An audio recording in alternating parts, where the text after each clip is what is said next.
नमस्कार दोस्तों, स्वागत है आप सभी लोग का आपके अपने YouTube channel live study Allahabad पर। तो दोस्तों, जैसा कि आपको पता है कि प्रत्येक शाम को 7 बजे से हम लोग पीजीटी असिस्टेंट प्रोफेसर साथ ही साथ में दोस्तों झारखंड टीजीटी पीजीटी के प्रीवियस ईयर क्वेश्चन पेपर को देखते हैं। और इस सेशन में दोस्तों हम लोग ऐसे भी प्रश्नों का समावेश करते हैं जो प्रश्न इन परीक्षाओं के दृष्टिकोण से महत्वपूर्ण है। तो दोस्तों, इकोनॉमिक्स से संबंधित हमारी 2 क्लासेस प्रत्येक दिन चलती है।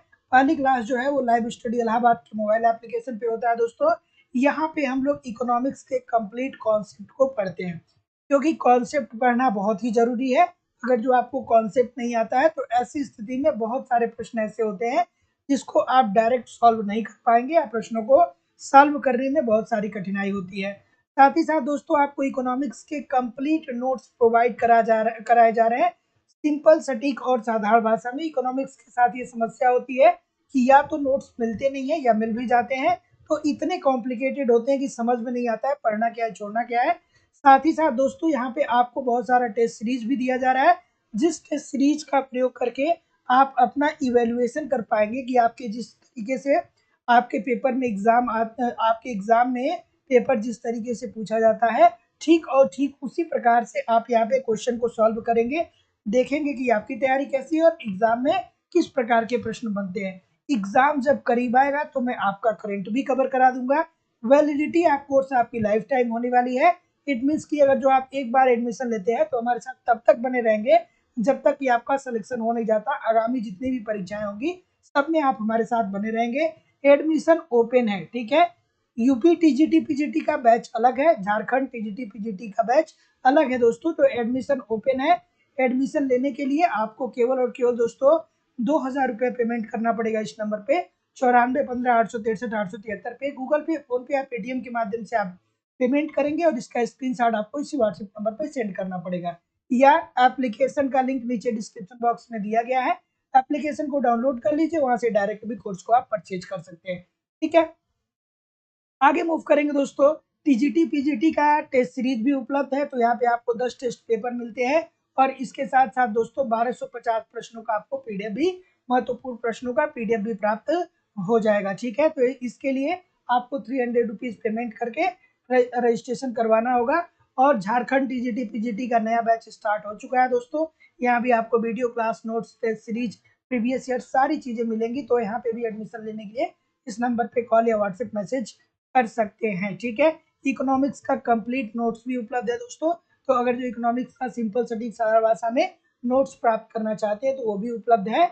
और जो लोग भी दोस्तों कॉन्सेप्ट की क्लास में एडमिशन लेंगे उनको अतिरिक्त नोट्स या टेस्ट सीरीज परचेज करने की जरूरत नहीं होगी, वहां पे सारी चीजें आपको मिलने वाली है। चलिए बताइए इस प्रश्न का उत्तर कि बुद्धवाद अर्थशास्त्र के जन्मदाता कौन है। और दोस्तों अगर जो एप्लीकेशन पे ईमानदारी से 2 घंटे पढ़ रहे हैं, 2 घंटे हमारे साथ प्रैक्टिस कर रहे हैं ना, तो सारी चीजें आपकी कवर हो जाएंगी। कहीं भी इधर उधर से कुछ आपको कनेक्ट करने की जरूरत नहीं पड़ेगी, ठीक है। चलिए बिल्कुल ठीक है। Good evening everybody. बिल्कुल ठीक है, जैसा कि मैं देख पा रहा हूँ बहुत सारे लोग हमारे साथ जुड़ भी चुके हैं। बिल्कुल ठीक है। चलिए, रीता जी, अफजल जी, नेहा जी, उर्मिला जी, वंदना जी, अमरेश जी, अंकिता जी, रविंद्र कुमार जी, बिल्कुल ठीक है। Good evening everybody.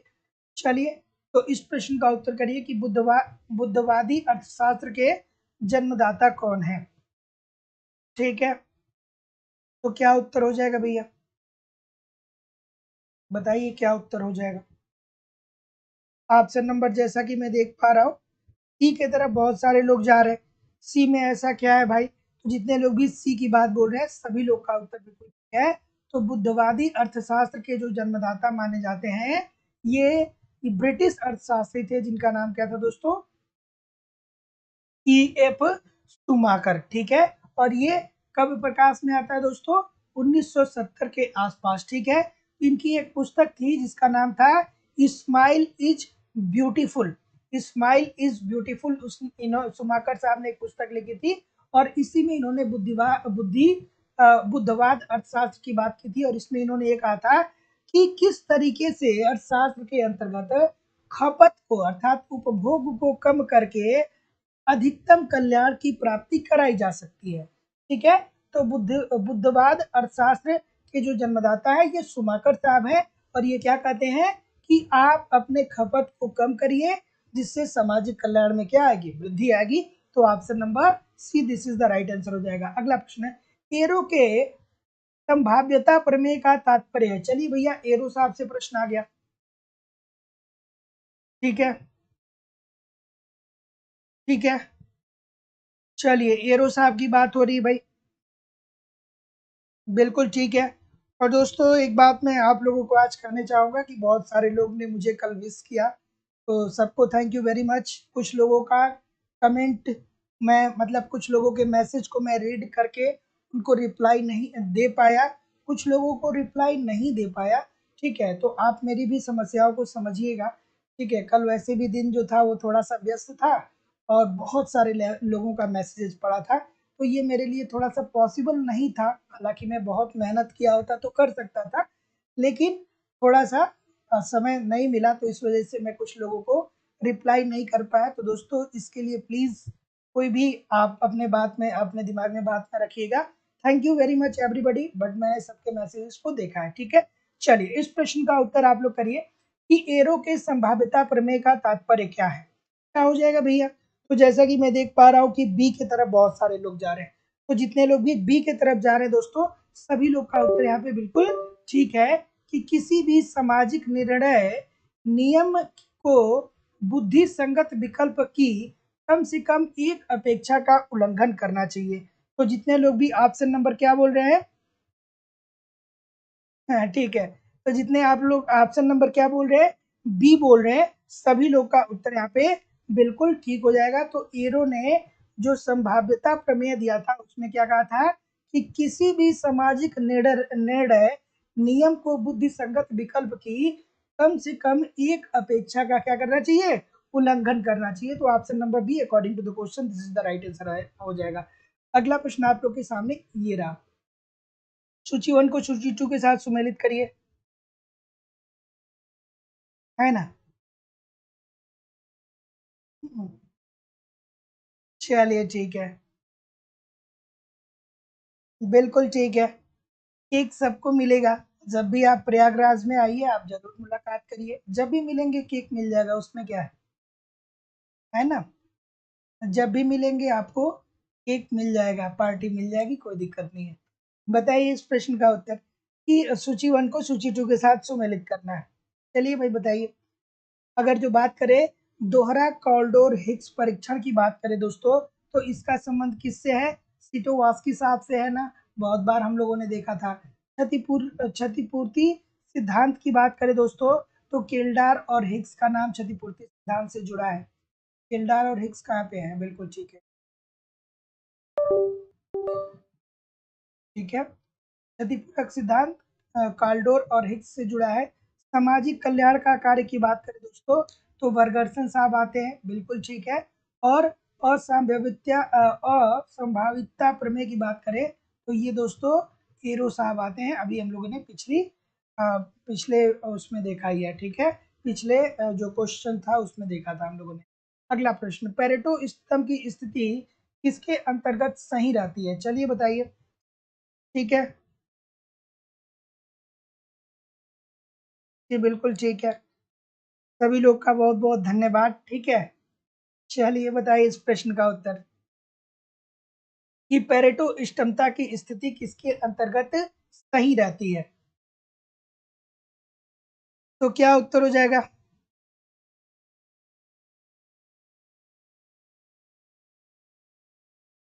ठीक है, बताइए इस प्रश्न का उत्तर।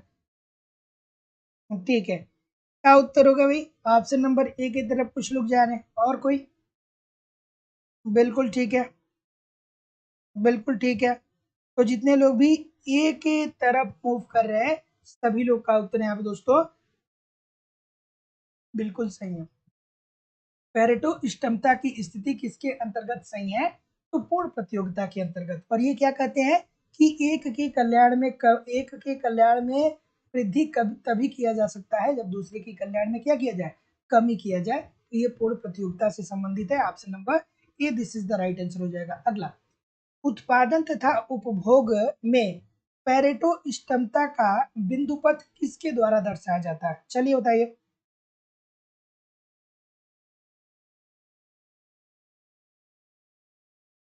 चलिए, थैंक यू वेरी मच। बहुत सारे लोगों ने विश किया था, तो सबको दोस्तों बहुत-बहुत धन्यवाद।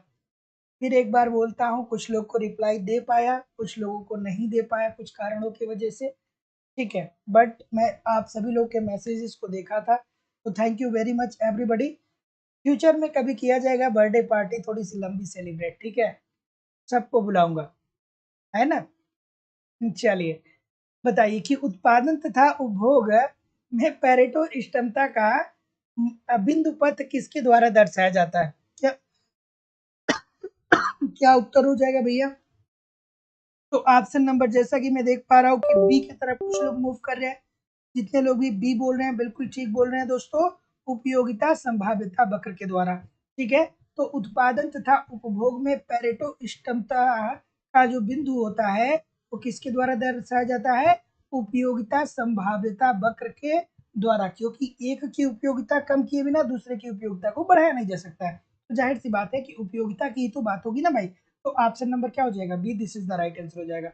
अगला, एजवर्थ उत्पादन बॉक्स में संतुलन की संभावित स्थितियों में क्या होता है? चलिए बताइए। ठीक है। हम्म, चलिए। नहीं भाई, तब तक आप लोग की नौकरी लग जाएगी। जब आप लोग की भी नौकरी लग जाएगी तो कुछ सहयोग आप भी कर दीजिएगा। एक, जैसे मान लीजिए कि जिसकी नौकरी लग जाएगी वो अपने शहर से एक बस की व्यवस्था कर देगा और इलाहाबाद में सबको शिफ्ट कर देगा। तो अलग अलग शहरों में आप रहेंगे, तो वहां से एक एक बस कर करके क्या करिएगा कि लोगों को इलाहाबाद शिफ्ट कर दीजिएगा। तो भैया जब आपके पास रोजगार हो जाएगा तो मैं भी आपसे कुछ कह सकता हूँ कि आप क्या करिए कि कुछ मदद करिए। हाँ, ठीक है। चलिए बताइए इस प्रश्न का उत्तर कि एजवर्थ उत्पादन बॉक्स में संतुलन की संभावित स्थितियों में क्या होता है? चलिए बताइए क्या उत्तर होगा भैया। तो ऑप्शन नंबर क्या होगा? ऑप्शन नंबर बी, सी, डी। बहुत सारे लोग जा रहे हैं। ये क्यों नहीं बोल रहे हैं भैया? ये क्यों नहीं बोल रहे हैं? ये क्यों नहीं बोल रहे हैं भाई? ये होगा ना, छोटी सी बात है। ये होना चाहिए ना कि एजवर्थ उत्पादन वाक्स में संतुलन की संभावित स्थिति में सम उत्पाद वक्र एक दूसरे को क्या करते हैं दोस्तों? स्पर्श करते हैं। और देखिए दोस्तों, मैं गारंटी और विश्वास के साथ कह रहा हूँ ना कि आप मेहनत कर रहे हैं ना, तो जितना आज आप सोच रहे हैं ना, उससे कहीं बहुत ज्यादा आपको फ्यूचर में मिलने वाला है। जिस स्थिति में आज है ना, उस स्थिति से बहुत बेहतर जिंदगी में कुछ होने वाला है। वो किसी भी क्षेत्र में हो सकता है, कोई ऐसा नहीं है कि एक स्पेसिफिक क्षेत्र में हो, लेकिन होगा जरूर। ये बात 100% तय है, जो लोग भी मेहनत कर रहे हैं, ठीक है। तो बिल्कुल समय बदलेगा, आपका भी टाइम आएगा, ठीक है।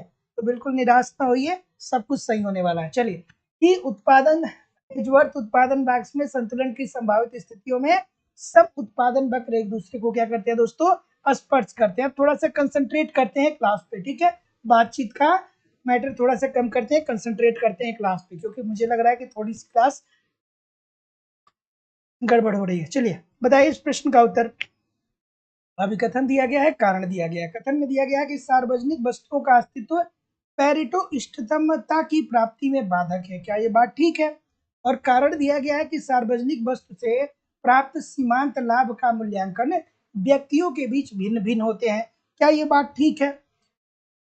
क्या ये बात सही है? बताइए। ठीक है, बताइए क्या उत्तर होगा भाई।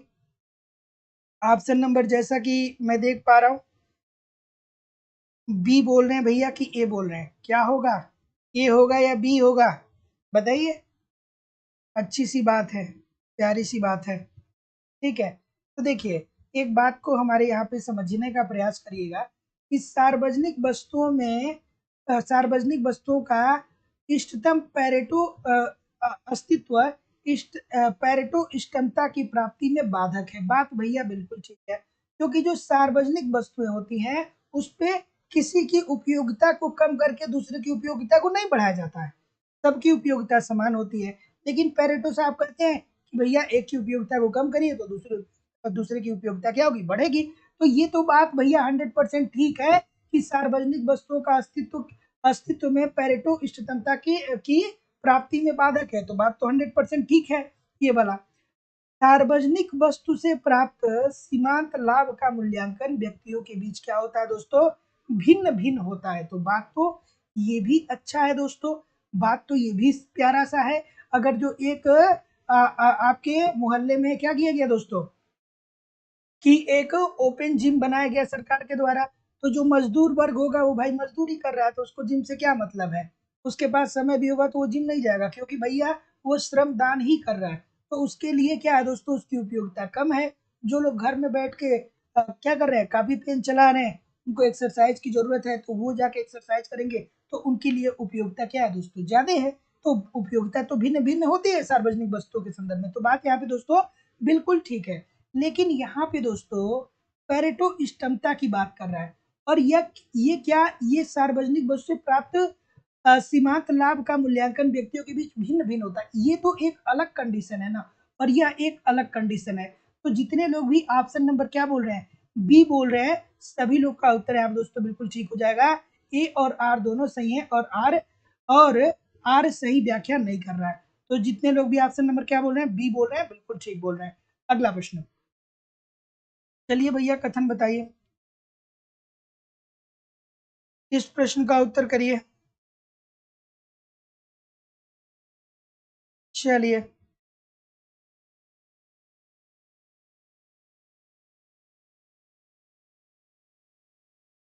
चलिए बताइए क्या उत्तर होगा, समझिए बात को, गलती मत करिए, है ना। यह कथन की कल्याणकारी अर्थशास्त्र का क्षतिपूर्ति सिद्धांत विरोधी निष्कर्ष दे सकता है, ये किसके नाम से जुड़ा है, ठीक है। क्या उत्तर होगा भाई, चलिए दोस्तों थोड़ा सा वीडियो को लाइक नहीं किए आप लोग आज, वीडियो को लाइक और शेयर जरूर कर दिया करिए, निवेदन है सभी लोगों से कि वीडियो को लाइक और शेयर भी जरूर किया करिए, है ना। इतने सारे लोग देख रहे हैं फिर भी लाइक और शेयर नहीं है। क्या उत्तर हो जाएगा भाई, ऑप्शन नंबर ए की तरफ कुछ लोग जा रहे हैं, और कोई भैया, सभी लोग जा रहे हैं, सभी लोग जा रहे हैं तो अच्छा जा रहे हैं भाई। कि यह कथन की कल्याणकारी अर्थशास्त्र का क्षतिपूर्ति सिद्धांत विरोधी निष्कर्ष दे सकता है, किसके नाम से जुड़ा है, तो सीटोवास्की साहब के नाम से जुड़ा है। तो option number A this is the right answer हो जाएगा। अगला प्रश्न, निम्न में से कौन सा कथन गलत है। अब ऐसे प्रश्नों को सही करने के लिए आपको पेशेंस की जरूरत पड़ती है। पेशेंसफुली अगर जो आप प्रश्नों का उत्तर करेंगे तो प्रश्न सही होगा, नहीं करेंगे तो नहीं होगा, पढ़ेंगे अगर जो नहीं ठीक से तो नहीं ठीक होगा, है ना। चलिए बताइए कौन सा कथन गलत है भैया, ठीक है। ऑप्शन नंबर ए की तरफ कुछ लोग जा रहे हैं, ए की तरफ वो लोग जा रहे हैं जो पूरा डी तक पढ़ नहीं रहे हैं। कुछ लोग कह रहे हैं, रविंद्र जी कह रहे हैं सर नो आइडिया, क्यों आइडिया नहीं भाई, ये तो बच्चों वाली बात है, सैकड़ों बार आपने पढ़ा होगा।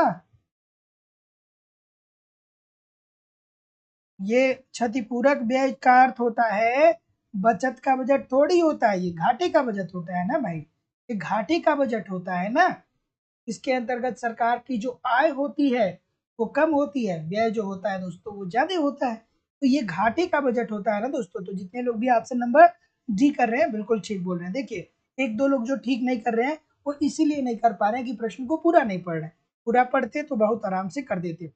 अगला प्रश्न ये रहा, हाँ ठीक है, कि एजवर्थ बॉक्स मानचित्र में दो उपभोक्ताओं के साम्य को दर्शाने वाले वक्र को क्या कहा जाता है, बच्चों वाला प्रश्न है, ठीक है। हम्म। ठीक है, चलिए बताइए इस प्रश्न का उत्तर। एजवर्थ बॉक्स मानचित्र में दो उपभोक्ताओं के साम्य को दर्शाने वाले वक्र को कहते हैं, क्या कहते हैं भैया, इजी सी बात है, क्या होना चाहिए प्रश्न, डी के तरफ सभी लोग जा रहे हैं, कोई ऐसा है जो डी के तरफ ना जाए, कोई ऐसा है जो डी के तरफ ना जाए, चलिए मैं उम्मीद करता हूँ कि डी से इतर भी कोई जाएगा, नहीं जाएगा, तो ठीक ठीक है, ठीक है। एजवर्थ वाक्स मानचित्र में दो उपभोक्ताओं के साम्य को दर्शाने वाले वक्र को हम क्या बोलते हैं दोस्तों, हम बोलते हैं संविदा वक्र। Option number D according to the question this is the right answer यहाँ पे हो जाएगा। अगला, निम्नलिखित में से कौन कल्याण अर्थशास्त्र से संबद्ध नहीं है? आज का पेपर थोड़ा सा कठिन लग रहा है क्या आप लोग को? ऐसा कुछ लग रहा है क्या कि पेपर थोड़ा सा कठिन है आज का? कठिन नहीं है, मॉडरेट है। कठिन नहीं है, मॉडरेट है थोड़ा सा आज का। ठीक है, हाँ, चलिए। निम्नलिखित में से कौन कल्याण अर्थशास्त्र से संबंध नहीं है? तो क्या उत्तर हो जाएगा भैया? ऑप्शन नंबर, बिल्कुल ठीक है। चलिए, तो देखिए दोस्तों, कल्याणकारी अर्थशास्त्र का जो दोस्तों, अब बात करें विकास का श्रेय किसको किसको जाता है, तो मार्शल साहब को जाता है, पीगू साहब को जाता है, केल्डार साहब को जाता है, पेरेटो को जाता है, हिग्स को जाता है, सिटोवास्की को जाता है, सैमुअल्सन को जाता है, लिटिल को जाता है, लेकिन डेवी साहब इसमें नहीं आते हैं। तो जितने लोग भी ऑप्शन नंबर सी बोल रहे हैं बिल्कुल ठीक बोल रहे हैं। कल्याण अर्थशास्त्र से संबंध नहीं है, डेबी का नहीं है, बाकी ये जितने भी कोल्डर साहब है, सिटोवास्की साहब है और वर्गर्सन है, सभी लोग को आता है। अगला प्रश्न आपके सामने दोस्तों ये रहा, केल्डार हिक्स क्षतिपूर्ति मापदंड के अनुसार ऐसी आर्थिक नीति में परिवर्तन समाज कल्याण में वृद्धि करता है जिसमें क्या होता है भैया? चलिए बताइए इस प्रश्न का उत्तर। बिल्कुल ठीक है, क्या उत्तर हो जाएगा? ऑप्शन नंबर,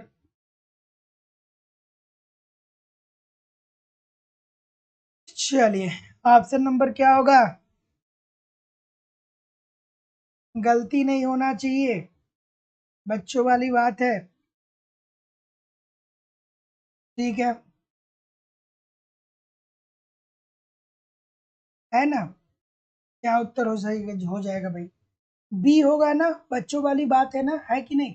अगर जो केल्डार हिक्स का आप क्षतिपूर्ति मापदंड पढ़े होते तो आपको पता होता है कि ये क्या कहते हैं कि ऐसी आर्थिक नीति में परिवर्तन समाज कल्याण में वृद्धि करता है जिसमें क्या हो कि यदि लाभार्थी क्षति उठाने वालों की क्षतिपूर्ति के पश्चात कुछ लाभ क्या करे, अपने पास रखे। ठीक है, तो केल्डार हिक्स क्षतिपूर्ति मापदंड के अनुसार ऐसी आर्थिक नीति में परिवर्तन समाज कल्याण में वृद्धि करता है जिसमें कुछ लाभार्थी क्षति उठाने वालों की क्षतिपूर्ति के पश्चात कुछ लाभ अपने पास क्या कर सके दोस्तों, रख सके। तो option number B according to the question this is the right answer हो जाएगा। नेक्स्ट क्वेश्चन की तरफ मूव करेंगे कि आदर्श उत्पादन की धारणा को किसने आर्थिक कल्याण का सूचक माना? बताइए। ठीक है, इस प्रश्न का उत्तर करिए। चलिए, आदर्श उत्पादन की धारणा को किसने आर्थिक कल्याण का सूचक माना? ठीक है, चलिए इस प्रश्न का उत्तर करिए। क्या उत्तर हो जाएगा? पीगू साहब होंगे क्या? पीगू साहब होंगे, बिल्कुल ठीक होंगे। कि आदर्श उत्पादन की धारणा को किसने आर्थिक कल्याण का सूचक माना? तो ये माना दोस्तों पीगू साहब ने। ठीक है, तो ऑप्शन नंबर क्या हो जाएगा भाई? ठीक है, तो ऑप्शन नंबर डी जितने लोग भी कर रहे हैं सभी लोग का उत्तर यहाँ पे बिल्कुल ठीक हो जाएगा। आदर्श उत्पादन मतलब जितना उत्पादन की जरूरत है उतना उत्पादन करिए, मतलब इनडायरेक्टली यही बात हुई कि जितना मांग है उतना उसकी पूर्ति करिए। और इसके कि इसी अगर जो ये चीजें अर्थव्यवस्था में बनी रहेंगी तो ऐसी स्थिति में ये आर्थिक कल्याण का सूचक माना जाएगा। ये बात पीगू साहब कहते हैं। अगला प्रश्न, देश की जनसंख्या पिरामिड में निम्नलिखित में से क्या प्रदर्शित होता है? गलत नहीं होना चाहिए, गलत नहीं होना चाहिए। जनसंख्या पिरामिड का प्रश्न है, गलत नहीं होना चाहिए। इंपॉर्टेंट बहुत है, पूछा जा सकता है और मैंने कई बार इसको करवाया भी है ना? तो गलत तो नहीं होना चाहिए, गलत होगा तो अच्छी बात नहीं होगी। बताइए इस प्रश्न का उत्तर कि देश के जनसंख्या पिरामिड से निम्नलिखित में से क्या प्रदर्शित होता है? तो जैसा कि मैं देख पा रहा हूं, क्या बोल रहे हैं भैया? सी बोल रहे हैं, सी बोल रहे हैं, बिल्कुल ठीक है। अच्छा, जनसंख्या पिरामिड का जो सिद्धांत दिया था वो किसने दिया था? दिमाग में आ रहा है कि नहीं आ रहा है? दिमाग में आ रहा है कि नहीं आ रहा है? तो ये दिया था दोस्तों थॉमसन साहब ने। ठीक है, किसने दिया था? थॉमसन साहब। जनसंख्या पिरामिड की बात कौन करता है दोस्तों? थॉमसन साहब करते हैं। और ये जनसंख्या की आयु और लिंग के अनुसार एक एक ग्राफ के द्वारा जनसंख्या को प्रदर्शित करने का क्या करते हैं दोस्तों? प्रयास करते हैं। ठीक है, तो जितने लोग भी ऑप्शन नंबर क्या बोल रहे हैं, सी बोल रहे हैं, सभी लोग का उत्तर बिल्कुल ठीक है। और ये पिरामिड का जो इनका आकार है उसमें ये बाएं अक्ष पे पुरुषों की संख्या लेते हैं और दाहिने अक्ष पे स्त्रियों की संख्या लेते हैं। ठीक है, तो इस बात को ध्यान में रखिएगा कि देश के जनसंख्या पिरामिड सिद्धांत का प्रतिपादन किसने किया? डब्ल्यू थॉमसन साहब ने किया था। क्या कहा था कि इसमें जनसंख्या पिरामिड में किसको किसको शामिल किया था? जनसंख्या की आयु को और लिंग के अनुसार वितरण को। बाएं साइड पुरुषों की संख्या रखी थी और दाएं साइड महिलाओं की संख्या दोस्तों इन्होंने रखा था। अगला प्रश्न, दीर्घ अवधि में निम्नलिखित में से कौन सा वक्र विकासशील अर्थव्यवस्था के लिए जनसंख्या के समय पथ का सटीक प्रतिनिधित्व करता है? चलिए इस प्रश्न का उत्तर करिए। और देखिए, अब दोस्तों लापरवाही मत बरतिए। अब आपके एग्जाम का फाइनल डेट सबमिशन जो है वो क्या हो जाएगा दोस्तों? 17 तारीख तक हो जाएगा। ठीक है, और एक बात और ध्यान से रखिए कि आयोग ने ऑलरेडी ऑलरेडी कॉलेजों से ये ब्यौरा मांग चुका है कि आपके यहाँ, मतलब मांगने जा रहा है कि आपके यहाँ सेंटर कब खाली है। तो वो क्या करेगा दोस्तों? आयोग अपना काम कर रहा है, लगातार डाटा कलेक्ट कर रहा है आपका एग्जाम करवाने के लिए। ठीक है, तो इस बात को समझिए। इस बार लापरवाही कर गए ना तो फिर बड़ा मुश्किल हो जाएगा काम। ठीक है, फिर क्या होगा ना कि समस्याएं बहुत क्रिएट हो जाएंगी। लापरवाही नहीं करना है। लापरवाही करने के लिए नौकरी पा लीजिए, उसके बाद ठीक है करिएगा। कर नहीं पाएंगे लापरवाही, क्योंकि अभी लगता है कि नौकरी मिल जाएगा तो जिंदगी बहुत अच्छी हो जाएगी, लेकिन नौकरी मिल जाएगा ना तो जिंदगी के असली चैलेंजेस जो प्रारंभ होंगे वो नौकरी मिलने के बाद होंगे। अभी तो आपके पास कुछ लोग हैं जो आपकी हेल्प कर दे रहे हैं, जैसे आपके पेरेंट्स हुए। जिस दिन नौकरी मिल जाएगी ना उस दिन अकेले आपको सब कुछ मैनेज करना पड़ेगा, नए नए चैलेंज के साथ लड़ना पड़ेगा आपको। चलिए बताइए, बस थोड़ा पैसा हो जाएगा और कोई बात नहीं, नए चैलेंजेस आ जाएंगे। चलिए इस प्रश्न का उत्तर करिए कि दीर्घ अवधि में निम्नलिखित में से कौन सा वक्र विकासशील अर्थव्यवस्था के लिए जनसंख्या के समय पथ का सटीक प्रतिनिधित्व करता है? क्या उत्तर हो जाएगा भैया? तो जैसा कि मैं देख पा रहा हूँ कि यहाँ पे आप लोग किसकी बात कर रहे हैं? लॉजिस्टिक वक्र की बात कर रहे हैं ना दोस्तों। तो जितने लोग भी लॉजिस्टिक वक्र की बात बोल रहे हैं सभी लोग का उत्तर यहाँ पे बिल्कुल ठीक हो जाएगा। तो दीर्घ अवधि में निम्नलिखित में से कौन सा वक्र विकासशील अर्थव्यवस्था के लिए जनसंख्या के समय पथ का सटीक प्रतिनिधित्व करता है? तो लॉजिस्टिक वक्र का होता है। ठीक है, जैसे क्या है ना दोस्तों कि हमारे परिचय के बहुत सारे ऐसे लोग हैं जो कहीं ना कहीं टीचर हैं, कुछ प्राथमिक विद्यालय में हैं, कुछ 10+2 में हैं। तो वो मिलते हैं तो एक बात बहुत कहते हैं, यार तुम्हारा ठीक है रूम पे रह के अपना टीचिंग कर रहे हो, हम लोग तो बहुत सारा कंडीशन ऐसा है कि 1-1 किलोमीटर पैदल चल के ऐसी जगह पे स्कूल है जहाँ पे 1-1 किलोमीटर पैदल चल के जाना पड़ता है। ठीक है, तो जो काम व्यक्ति करता है ना उससे वो संतुष्ट नहीं होता है। ठीक है, वही नौकरी नहीं मिल रही थी तो उससे पहले क्या था कि नौकरी मिल जाए चाहे कुछ भी हो जाए।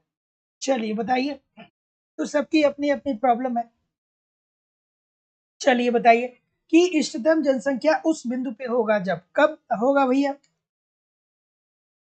ठीक है, तो जैसा कि मैं देख पा रहा हूँ कि आपका उत्तर आना स्टार्ट हो चुका है। जितने लोग भी बी बोल रहे हैं, प्रति व्यक्ति आय अधिकतम हो। ठीक है, इष्टतम जनसंख्या कब होगा? जब लोगों की प्रति व्यक्ति आय क्या हो दोस्तों? अधिकतम हो। तो ऑप्शन नंबर बी जितने लोग भी कर रहे हैं सभी लोग का उत्तर यहाँ पे दोस्तों बिल्कुल ठीक है। Option number B according to the question this right answer हो जाएगा। बच्चों वाला प्रश्न आ गया कि निम्नलिखित कथन निम्न में से किसका है? प्रकृति की दावत थोड़े लोगों के लिए है, जो बिना निमंत्रण के आएंगे वे भूखे रहेंगे। शिवम जी, पीजीटी का सिलेबस आपका पूरा हो जाएगा। सिलेबस पूरा कराना हमारी जिम्मेदारी है ना? आपके एग्जाम के पहले सारी चीजें कवर हो जाएंगी। तो जो लोग भी एडमिशन लिए हैं आप निश्चिंत रहिए, जितनी चीजें मैं कह रहा हूँ सारी चीजें मैं दूंगा। जितनी चीजें हमारे द्वारा आपसे कही गई हैं वो सारी चीजें आपको मिलेंगी।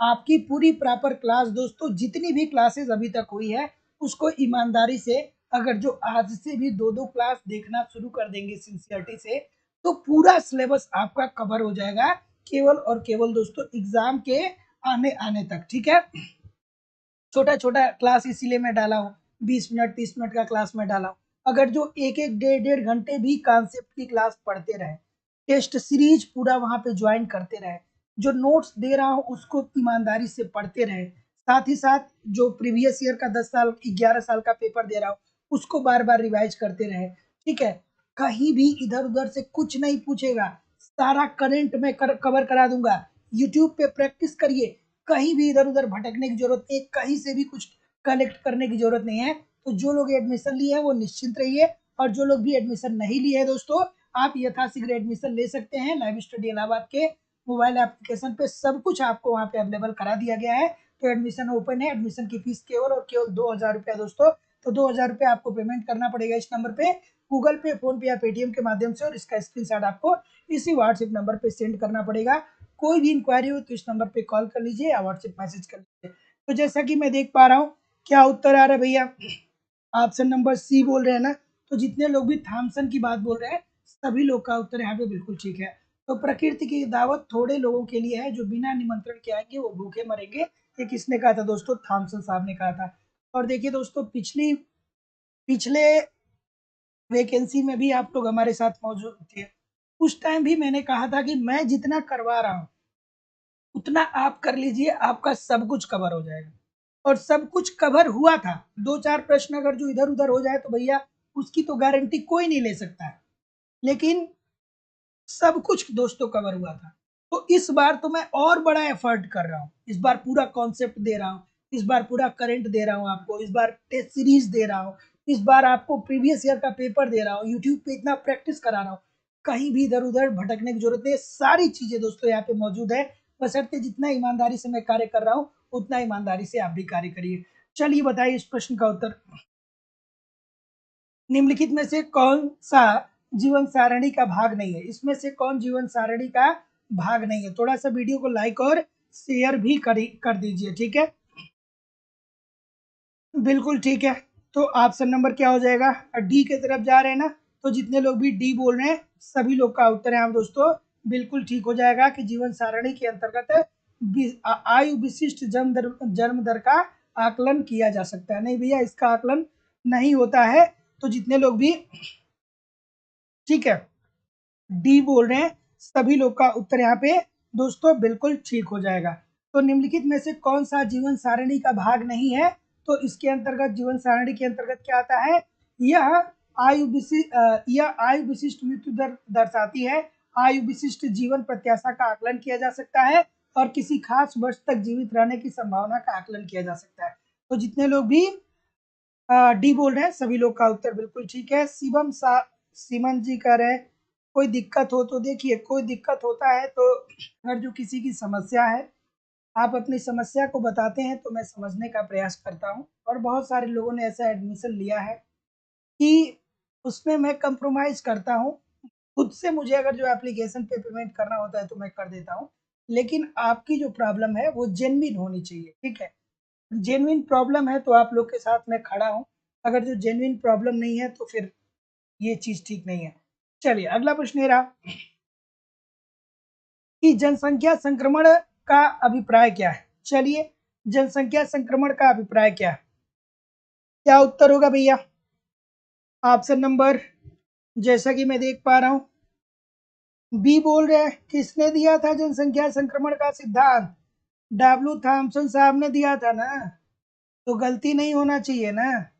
कितनी अवस्थाओं की बात करी थी? तो 3 अवस्थाओं की बात की थी ना, 1 2 3। पहले में जन्म दर मृत्यु दर दोनों क्या होता है दोस्तों? ज्यादा होता है, जनसंख्या स्थिर होता है। दूसरे में जन्म दर ज्यादा रहता है, मृत्यु दर में कमी आ जाती है, क्योंकि अर्थव्यवस्था विकासशील हो जाता है, स्वास्थ्य सुविधाएं और परिवहन अच्छी हो जाती हैं, खान पान अच्छा हो जाता है। तो यही जो होता है दूसरा चरण, ये जनसंख्या विस्फोट की बात करता है। जो तीसरा चरण होता है इसमें लोग शिक्षित हो जाते हैं, हम दो हमारे दो का कॉन्सेप्ट अपना लेते हैं तो जनसंख्या क्या होता है, फिर से स्थिर अवस्था में चला जाता है। तो ऑप्शन नंबर जितने लोग भी बी बोल रहे हैं बिल्कुल ठीक बोल रहे हैं भैया, कि उच्च जन्म दर और उच्च मृत्यु दर, मतलब पहली अवस्था की बात कर रहे हैं, उच्च जन्म दर और उच्च मृत्यु दर की स्थिति से कम जन्म दर और कम मृत्यु दर, मतलब पहली अवस्था से तीसरी अवस्था तक। दूसरी अवस्था में जन्म दर ज्यादा होता है, मृत्यु दर कम होती है। अगला कि पूर्ण जनसांख्यिकीय लाभांश तब प्राप्त होता है जब सरकार निम्न में से किसे बढ़ावा देती है। ठीक है, चलिए भैया क्या उत्तर हो जाएगा बताइए। थोड़ा सा लाइक और शेयर भी जरूर कर दीजिएगा, निवेदन है आप सभी लोगों से कि लाइक और शेयर कर दीजिए। देखिए इतने सारे लोग क्लास को देख रहे हैं, फिर भी लाइक और शेयर की संख्या काफी कम है, तो थोड़ा लाइक शेयर जरूर किया करिए। क्या उत्तर होगा भैया? हम क्या करना चाहते हैं, हम अपने देश में जनसंख्या को नहीं बढ़ाना चाहते हैं, हम अपने देश में जनसंख्या लाभांश को प्राप्त करना चाहते हैं, जनसांख्यिकीय लाभांश प्राप्त करना चाहते हैं। इसका मतलब क्या हुआ, इसका मतलब ये हुआ कि जो हमारी कार्यशील जनसंख्या है उसमें वृद्धि हो। बहुत सारे देश इस बात को लेके बहुत परेशान है कि या तो उनके पास बच्चे ज्यादा हैं, यानी 0 से 14 वर्ष तक के बच्चे जो हैं, या तो 64 वर्ष से ज्यादा के लोग हैं, तो ये लोग कार्यशील जनसंख्या के अंतर्गत नहीं आते हैं, ये अधिक कौशलपूर्ण नहीं होते हैं, इनके पास अधिक क्षमता नहीं होती है। तो कार्य करने वाले लोग कौन कौन से होते हैं, कार्यशील जनसंख्या कितनी होती है आपकी, 15 से लेकर के 64 वर्ष के बीच के लोग। हमारे इंडिया में ये लोग बहुत है, युवा बहुत है, ठीक है, लेकिन बहुत सारे देश ऐसे हैं जहाँ पे ये समस्या देखी जा रही है। तो जितने लोग भी क्या बोल रहे हैं, अधिक कौशल विकास की बात बोल रहे हैं, सभी लोग का उत्तर यहाँ पे बिल्कुल ठीक हो जाएगा। अगला प्रश्न आपके सामने ये रहा कि जनसंख्या प्रजननता दर के लिए निम्नलिखित में से कौन सा सत्य है। ठीक है, ठीक है, ठीक है, इस प्रश्न का उत्तर करिए कि सामान्य प्रजननता दर के लिए निम्न में से कौन सा सत्य है, बताइए। बिल्कुल ठीक है, क्या उत्तर होगा भैया, क्या उत्तर होगा? तो जैसा कि मैं देख पा रहा हूँ आपका उत्तर क्या आ रहा है, बी आ रहा है क्या? सी बोल रहे हैं कुछ लोग। बिल्कुल ठीक है, ठीक है,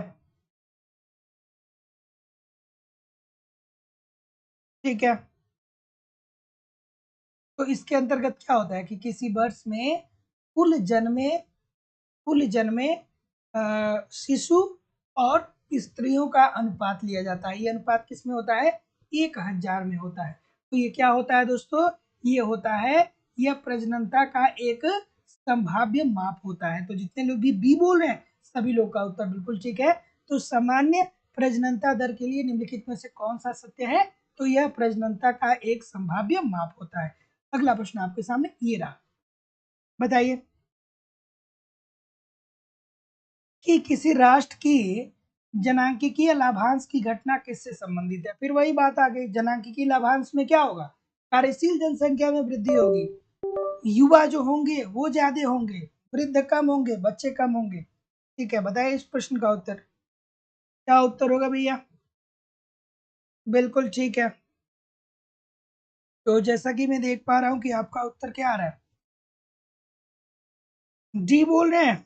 बिल्कुल ठीक बोल रहे हैं भैया, अच्छा बोल रहे हैं, सही बोल रहे हैं, बेहतर बोल रहे हैं कि कार्यशील आयु समूह में जनसंख्या वृद्धि होगी, मतलब जो 15 साल से 64 वर्ष के लोग हैं उनकी आयु में वृद्धि होगी, मतलब आयु में नहीं उनकी संख्या में वृद्धि होगी। Option number D this is the right answer हो जाएगा। अगला अभी कथन दिया गया है और कारण दिया गया है, थोड़ा एडजस्ट कर देता हूँ, ठीक है। और दोस्तों जो क्लास प्रीवियस ईयर पेपर की हो रही है उसको आप बाद में भी देख सकते हैं। तो जो लोग भी एडमिशन लिए हैं या जो लोग भी एडमिशन लेने वाले हैं, आप इस बात को लेकर के परेशान ना होइएगा कि आपको वो वीडियो बाद में नहीं मिलेगी। वो जितने भी 11 साल के पेपर करवाए जा रहे हैं वो रिकॉर्डेड वीडियो भी आपको मिल जाएगा, ठीक है। तो आप बिल्कुल परेशान रहिए, वहाँ पे सारी चीज़ें सुरक्षित रहेंगी, उसका आपको PDF भी प्रोवाइड किया जाएगा। और एक बात ध्यान से रखिएगा कि वो जो 11 साल का पेपर मैं करा रहा हूँ ना, उसमें एक भी प्रश्न ऐसा ना हो जिससे आपको गलत हो। मैं विश्वास से कहता हूँ कि 50 से 60% प्रश्न आपके डायरेक्टली इनडायरेक्टली वहीं से बन जाएंगे। ठीक है, तो वो जो वीडियो मैं दे रहा हूँ ना, जो लोग भी एडमिशन लिए हैं या जो लोग भी एडमिशन लेने वाले हैं, आप ईमानदारी से पूरे वीडियो को 1 बार 2 बार 3 बार देखिए, पीडीएफ को पढ़ के प्रैक्टिस करिए कि कितनी सारी चीजें आपको आ रही हैं। और उसको पूरा दोस्तों लगभग और लगभग मुझे लगता है उसमें कि 12 से 1500 के आसपास प्रश्न होंगे। उस 12 से 1500 प्रश्न को ना इस तरीके से तैयार कर लीजिए कि वो कभी भी आपके सामने आ जाए तो वो गलत आप ना करें। और वहां से दोस्तों 50 से 60% प्रश्न डायरेक्टली इनडायरेक्टली पूछे जाने के भरपूर संभावना है।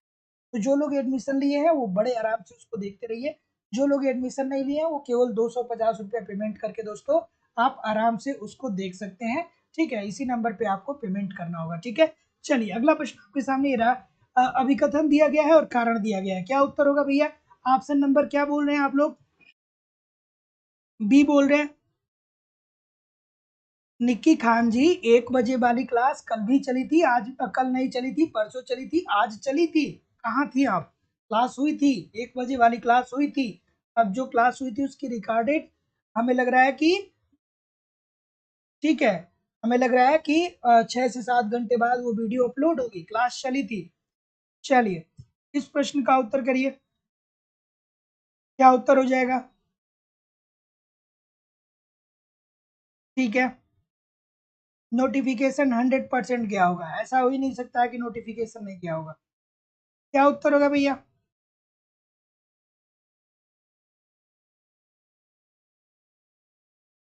ऑप्शन नंबर सी बोल रहे हैं ना?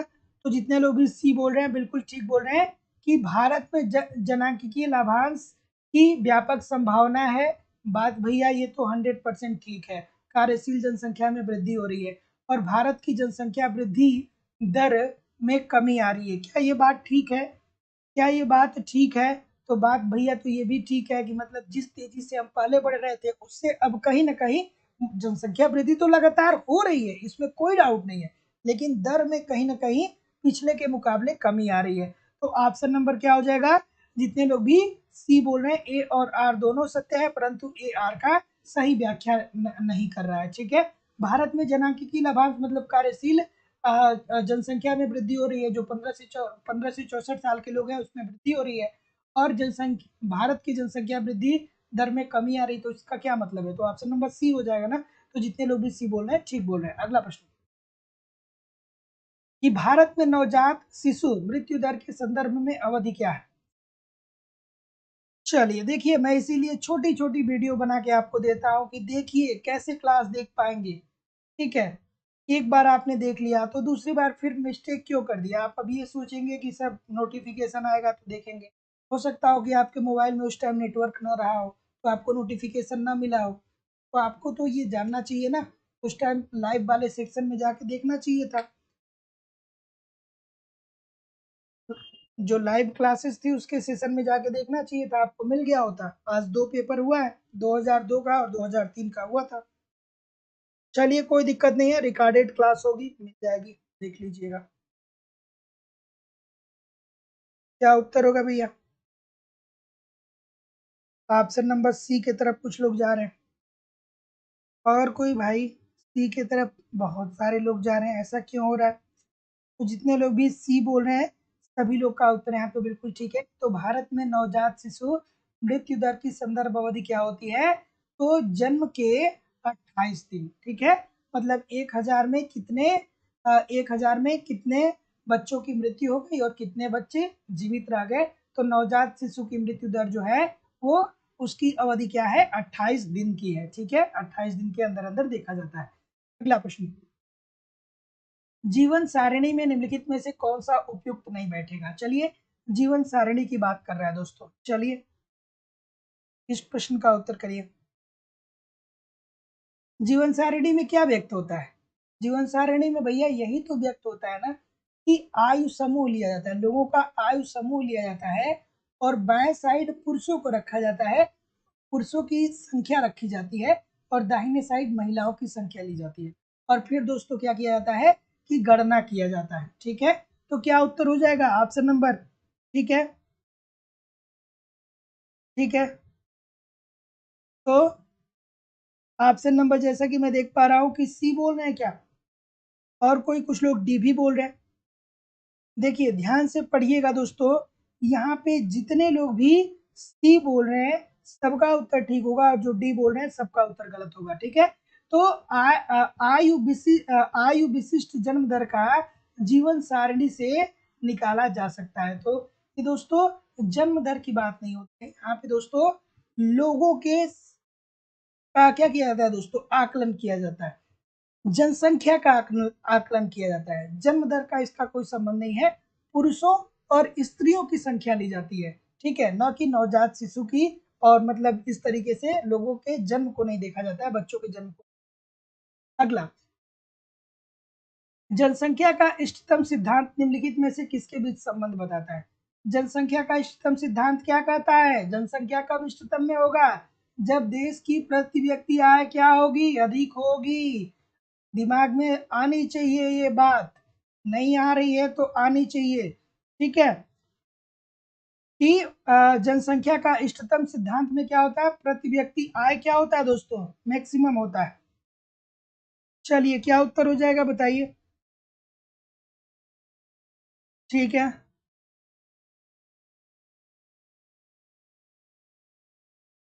ठीक है, बताइए भाई ऑप्शन नंबर क्या हो जाएगा। सी की तरफ बहुत सारे लोग जा रहे हैं, ऐसा सी में क्या है भाई, सी में ऐसा क्या है जो बी में नहीं है?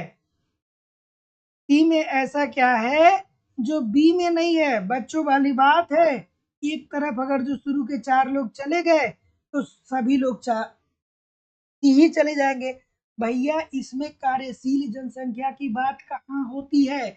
इष्टतम जनसंख्या में प्रति व्यक्ति आय आपकी कब अधिकतम होगी? आपकी जनसंख्या होगी और आपके संसाधन होंगे, यही तो बात होगी ना। तो इसमें कार्यशील जनसंख्या की बात कहाँ से आ जाएगी? आपकी जनसंख्या होंगी और आपके संसाधन होंगे, संपूर्ण संसाधन। उन संपूर्ण संसाधनों के द्वारा उत्पादन कैसे होता है, और यही सारी बातें तो आपकी प्रति व्यक्ति आय क्या करती हैं दोस्तों, निर्धारित करती हैं। तो ऑप्शन नंबर बी होगा ना, सी की तरफ सभी लोग चले गए। क्यों चले गए भाई, अच्छी बात नहीं है।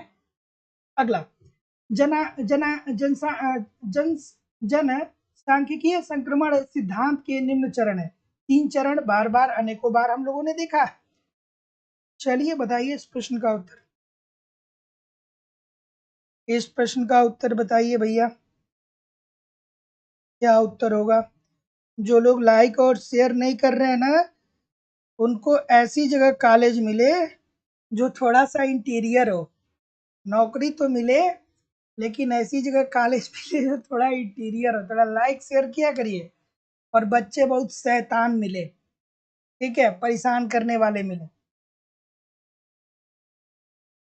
ठीक है, चलिए बताइए इस प्रश्न का उत्तर, क्या उत्तर हो जाएगा?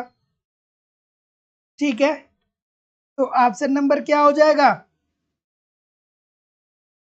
ऑप्शन नंबर क्या हो जाएगा? ए हो जाएगा ना। तो जितने लोग भी ए बोल रहे हैं बिल्कुल ठीक बोल रहे हैं कि जनांगीय संक्रमण जनसांख्यिकीय संक्रमण सिद्धांत के निम्न चरण है ना। नहीं, जो लोग लाइक करेंगे उनके लिए ये बात नहीं है, जो लोग लाइक शेयर नहीं करते उनके लिए ये बात है। ठीक है, क्या हो जाएगा भाई? तो दो 2 1 3 हो जाएगा ना। पहली अवस्था में क्या होती है, ऊंची जन्म दर होती है, ऊंची जन्म दर और ऊंची मृत्यु दर होती है। लोग अशिक्षित होते हैं, लोगों के पास ज्ञान नहीं होता है, उनके पास ये लगता है कि हमारे बच्चे ज्यादा होंगे तो पड़ोसी जो होगा वो हम पे कब अधिकार नहीं स्थापित कर पाएगा।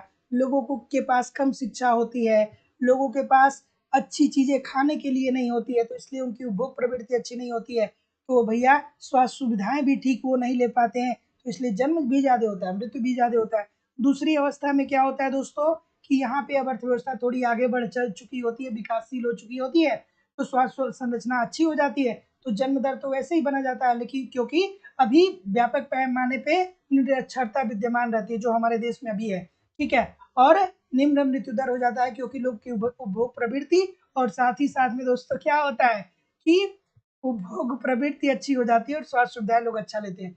तीसरी अवस्था, लोग जागरूक हो जाते हैं, कहते हैं हम दो हमारे दो। ठीक है, ऑप्शन नंबर ए। अगला,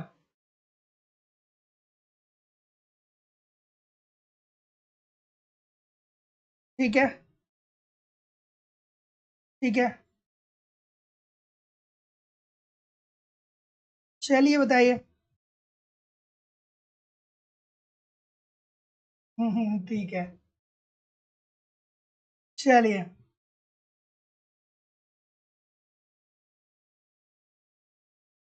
क्या उत्तर हो जाएगा? राष्ट्र की आपूर्ति, राष्ट्र की आपूर्ति वक्र दिखाता है कि राष्ट्र क्या है? क्या है भैया राष्ट्र? ऑप्शन नंबर क्या हो जाएगा? ये होगा ना कि राष्ट्र कितना उपभोग कर सकता है, कितना उत्पादन कर सकता है, राष्ट्र के पास कितना संसाधन है ना? तो जितने लोग भी ऑप्शन नंबर ये बोल रहे हैं, क्या कर सकता है, सभी लोग का उत्तर यहाँ पे बिल्कुल ठीक है। अगला प्रश्न आपके सामने ये रहा कि भारत में बचत कर मुख्य स्रोत है। ठीक है, भारत में बचत का होना चाहिए, कर नहीं होना चाहिए। मुख्य स्रोत कौन सा है भैया बताइए? पर लाइक शेयर कर दिया करिए, है ना? लाइक शेयर कर दीजिए, जितने लोग लाइव देख रहे हैं उतना लाइक शेयर नहीं है। चलिए, भारत में बचत का मुख्य स्रोत क्या है भैया बताइए? अच्छा सा प्रश्न है। तो जैसा कि मैं देख पा रहा हूँ कि आपका उत्तर क्या आ रहा है? डी आ रहा है, घरेलू क्षेत्र बोल रहे हैं। और कोई भैया? डी के अलावा कोई महानुभाव? डी के अलावा कोई ऐसा है जो बताएगा? नहीं बताएगा? बिल्कुल ठीक है भैया। जैसा कि आपको पता है कि हमारा देश गाँव का देश है, बहुत आबादी का एक बड़ा हिस्सा गाँव में निवास करता है। ये लोग बैंकिंग प्रणाली से अनभिज्ञ हैं, या बैंकिंग प्रणाली को जानते भी हैं लेकिन बैंक में उतना विश्वास ये करते नहीं है क्योंकि ये शिक्षित नहीं है। तो इसलिए घरेलू क्षेत्र में बचत, घरेलू क्षेत्र जो है वो सर्वाधिक बचत करता है। तो ऑप्शन नंबर डी बिल्कुल हो जाएगा। अगला प्रश्न, कि निम्नलिखित में से कौन सा सत्य है? थोड़ा आराम से पढ़िएगा, प्रश्न बहुत बार ये पूछा गया है। निम्नलिखित में से कौन सा सत्य है? आराम से इस प्रश्न का उत्तर करिएगा, है ना? तो दोस्तों देखिए, लाइव स्टडी इलाहाबाद के मोबाइल एप्लीकेशन पे आपको सब कुछ दिया जा रहा है। मेरे द्वारा एप्लीकेशन और यूट्यूब पे जितना भी कंटेंट दिया जा रहा है दोस्तों, ये मोर देन सफिशियंट होने वाला है। आपको कॉन्सेप्ट सारे एप्लीकेशन पे पढ़ाए जा रहे हैं ताकि आप कॉन्सेप्ट पढ़ते रहेंगे तो ये सारे प्रश्नों को आप सॉल्व करते रहेंगे। साथ ही साथ इकोनॉमिक्स की सारी नोट्स आपको सिंपल सटीक भाषा में दी जा रही है। वहाँ पे आपको मैं बहुत सारा टेस्ट सीरीज दे रहा हूँ जिससे आप इवेल्युएशन कर पाएंगे कि आपके एग्जाम में किस प्रकार के प्रश्न बनते हैं और आपकी तैयारी कैसी चल रही है। साथ ही साथ करेंट करवा दिया जाएगा जब आपका एग्जाम थोड़ा और करीब आएगा तो। और आपकी वैलिडिटी आपको लाइफ टाइम की होगी। प्रीवियस ईयर के भी पेपर आपको दिए जा रहे हैं। मतलब दोस्तों, एक बार एडमिशन लेते हैं तो उसके बाद संपूर्ण हमारी जिम्मेदारी होगी कि आगामी इकोनॉमिक्स से संबंधित जितनी भी परीक्षाएं होंगी सब में आप हमारे साथ मौजूद रहेंगे दोस्तों। और अगर जो एप्लीकेशन पे ईमानदारी से पढ़ते रहे, यूट्यूब पे प्रैक्टिस करते रहे, तो कहीं भी इधर उधर से आपको कुछ कलेक्ट करने की जरूरत नहीं पड़ेगी। सारी चीजें दोस्तों आपकी कवर होने वाली है। तो एडमिशन ओपन है दोस्तों। उत्तर प्रदेश पीजीटी की टीजीटी पीजीटी का अलग बैच है, झारखंड टीजीटी पीजीटी का बैच अलग है।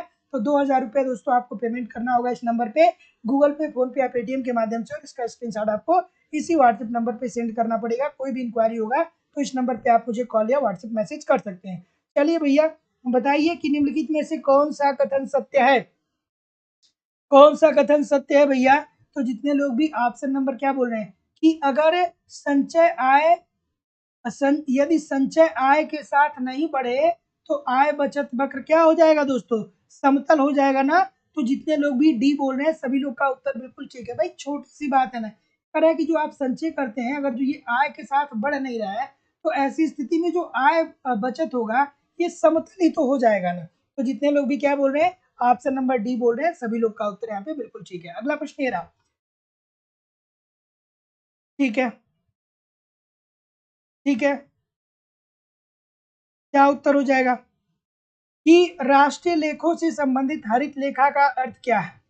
और देखिए, कुछ टॉपिक ऐसे हैं जिसको मैं ये चाहता हूं कि जब आपका एग्जाम करीब आए ना तो मैं उसको करवाऊं, क्योंकि कुछ टॉपिक इकोनॉमिक्स के ऐसे हैं ना जहाँ पे 100% 2-3 प्रश्न वहां से बन जाते हैं।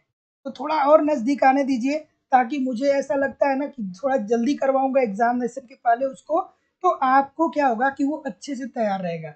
तो बिल्कुल निश्चिंत रहिए, परेशान मत होइए, ठीक है। चलिए अगला प्रश्न आपके सामने ये रहा कि राष्ट्रीय लेखों से संबंधित हरित लेखा का अर्थ क्या होता है भाई, बताइए क्या उत्तर हो जाएगा। तो जैसा कि मैं देख पा रहा हूँ अभी जितनी क्लासेस है ईमानदारी से सारी क्लासेस को देखते रहिए, उसको रिवाइज करते रहिए। चलिए क्या उत्तर हो जाएगा, तो जितने लोग भी ऑप्शन नंबर डी बोलेंगे, बी क्यों बोल रहे हैं भैया महानुभाव बी वाले, बी क्यों होगा, बी नहीं होगा डी होगा ना। तो जितने लोग भी डी बोल रहे हैं सभी लोग का उत्तर बिल्कुल ठीक है, पर्यावरण की अधिक परवाह, ठीक है। तो राष्ट्रीय लेखों से संबंधित हरित लेखा का अर्थ क्या है कि पर्यावरण की हम क्या करें, अधिक परवाह करें, मतलब हम आर्थिक विकास और आर्थिक समृद्धि की तरफ अग्रसर हो तो, लेकिन हम कोई इस प्रकार के कल कारखाने न स्थापित करें जो पर्यावरण को क्षति पहुंचाए, ठीक है। तो ऑप्शन नंबर क्या किया जाता है दोस्तों, जितने लोग भी डी बोल रहे हैं सभी लोग का उत्तर यहाँ पे बिल्कुल ठीक हो जाएगा। अगला प्रश्न दोस्तों आप लोग के सामने ये रहा, ठीक है। अगला प्रश्न आपके सामने ये रहा कि निम्नलिखित नीचे दिए वर्ष में उत्पादक संसाधनों के मालिकों द्वारा जो कुल आय अर्जित की जाती है उसे कैसे मापा जाता है। चलिए ठीक है, क्या उत्तर हो जाएगा भाई,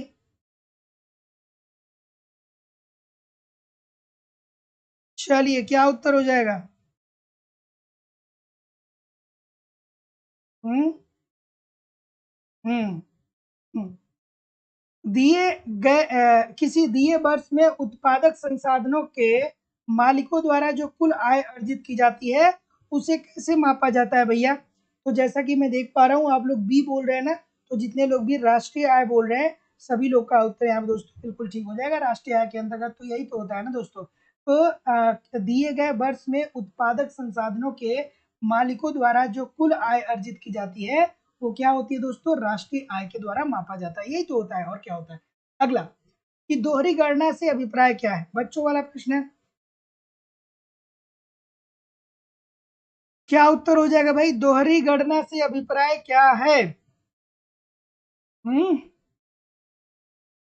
दोहरी गणना से अभिप्राय क्या है भैया बताइए, दोहरी गणना से अभिप्राय क्या है ना, दोहरी गणना से अभिप्राय क्या है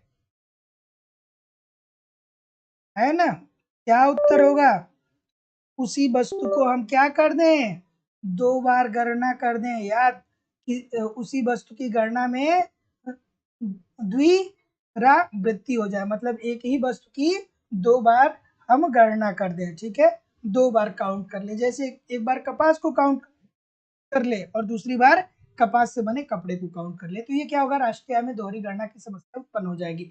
अगला प्रश्न, एक अर्थव्यवस्था में एक वर्ष में बाजार मूल्य पर राष्ट्रीय आय समान होती है, चलिए बढ़िया सा प्रश्न है बताइए, है ना। चलिए अच्छा सा प्रश्न है कि एक अर्थव्यवस्था में एक वर्ष में बाजार मूल्य पर राष्ट्रीय आय समान होती है, बताइए इस प्रश्न का उत्तर, क्या उत्तर होगा भैया, बिल्कुल ठीक है, क्या उत्तर हो जाएगा, ऑप्शन नंबर सी होगा क्या कि बी होगा, बताइए थोड़ा मुझे, ठीक है। होता है यही तो होता है ना भैया, राष्ट्रीय आय प्लस अप्रत्यक्ष कर और प्लस हम अनुदान को जोड़ते हैं, यही तो फार्मूला होता है ना, तो फिर गलत क्यों कर रहे हैं। सभी साधनों के भुगतान के जोड़ में अप्रत्यक्ष कर की रकम जोड़कर तथा उपादानों को हम क्या कर देते हैं, घटा देते हैं। तो जितने लोग भी ऑप्शन नंबर सी बोल रहे हैं सभी लोग का उत्तर यहाँ पे दोस्तों बिल्कुल ठीक हो जाएगा कि सभी साधनों के भुगतान के जोड़ में अप्रत्यक्ष कर की रकम जोड़ करके हम उपादान जो होते हैं उसको घटा देते हैं। अगला प्रश्न ये रहा, इस प्रश्न का उत्तर करिए, कथन दिया गया है और कारण दिया गया है। चलिए कथन यहाँ पे है और यहाँ पे कारण है, बताइए कथन और कारण है, बताइए भैया क्या उत्तर होगा इसका। बहुत सारे लोग चैनल को सब्सक्राइब भी नहीं किए हैं, जितने लोग भी चैनल को सब्सक्राइब नहीं किए हैं आप सब्सक्राइब करके बेल आइकन को जरूर क्लिक कर लीजिए ताकि जब भी मैं लाइव आऊं तो आपको नोटिफिकेशन मिल पाए, है ना। चलिए बताइए इस प्रश्न का उत्तर। क्या उत्तर होगा भैया इस प्रश्न का? ठीक है, तो क्या उत्तर हो जाएगा? ऑप्शन नंबर, जैसा कि मैं देख पा रहा हूँ, वास्तविक राष्ट्रीय आय में निरंतर वृद्धि आर्थिक समृद्धि का द्योतक है। क्या ये बात ठीक है? क्या ये बात ठीक है? ये बात तो 100% ठीक है। अगर जो आपकी राष्ट्रीय आय में वृद्धि हो रहा है तो आर्थिक समृद्धि होता है। मैं कई बार बताया कि प्रति व्यक्ति आय और राष्ट्रीय आय बढ़ रहा है तो इसका मतलब कि देश आर्थिक समृद्धि कर रहा है। और अगर जो प्रति व्यक्ति आय के साथ राष्ट्रीय आय और समाज के सभी पहलुओं का विकास हो तो ये आर्थिक विकास होता है। आर्थिक समृद्धि विकसित देश में होता है, आर्थिक विकास विकासशील देशों में होता है। कारण दिया है कि राष्ट्रीय आय की वृद्धि आवश्यक रूप से प्रति व्यक्ति आय में वृद्धि को नहीं दर्शाता है। तो क्या ये बात दोस्तों ठीक है? तो बात तो भाई 100% ठीक है कि राष्ट्रीय आय में अगर जो वृद्धि हो रही है तो इसका मतलब ये नहीं है कि आवश्यक रूप से आपको ये दिखाएगा कि प्रति व्यक्ति आय में वृद्धि हो रही है तो कितना हो रही है। ठीक है, तो जितने लोग भी ऑप्शन नंबर क्या बोल रहे हैं भैया, बी बोल रहे हैं कि सी बोल रहे हैं? बी होगा ना। ए और आर दोनों सही है परंतु आर ए का संयुक्त तरह नहीं कर रहा है। क्यों नहीं कर रहा है? दिमाग में आ रहा है कि नहीं? क्यों नहीं कर रहा है भैया? इसलिए नहीं कर रहा है कि यहाँ पे सिंपली दिया है कि राष्ट्रीय आय आर्थिक विकास का द्योतक होता है। यहाँ पे सिंपली बात कर रहा है। इसको ये कनेक्ट करना चाहिए, मतलब इसको ये क्या करना चाहिए दोस्तों? कनेक्ट करना चाहिए। रीजन जो होगा वो सही होना चाहिए। ठीक है, तो ऑप्शन नंबर क्या हो जाएगा दोस्तों? B, this is the right answer हो जाएगा। यहाँ पे दोस्तों कनेक्ट नहीं कर रहा है, तो जितने लोग भी बी बोल रहे हैं सभी लोग का उत्तर बिल्कुल ठीक है। अगला, राष्ट्रीय लेखांकन लेखांकन की मूल्य वर्धित विधि से दूर हो जाती है। क्या दूर हो जाती है भैया?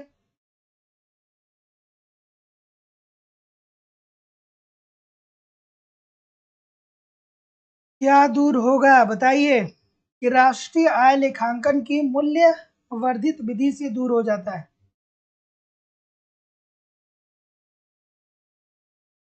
देखिए रीजन वाला क्यों नहीं समझ में आया? छोटी सी बात है, बच्चों वाली बात है, थोड़ा दिमाग को स्थिर करिए तब समझिए।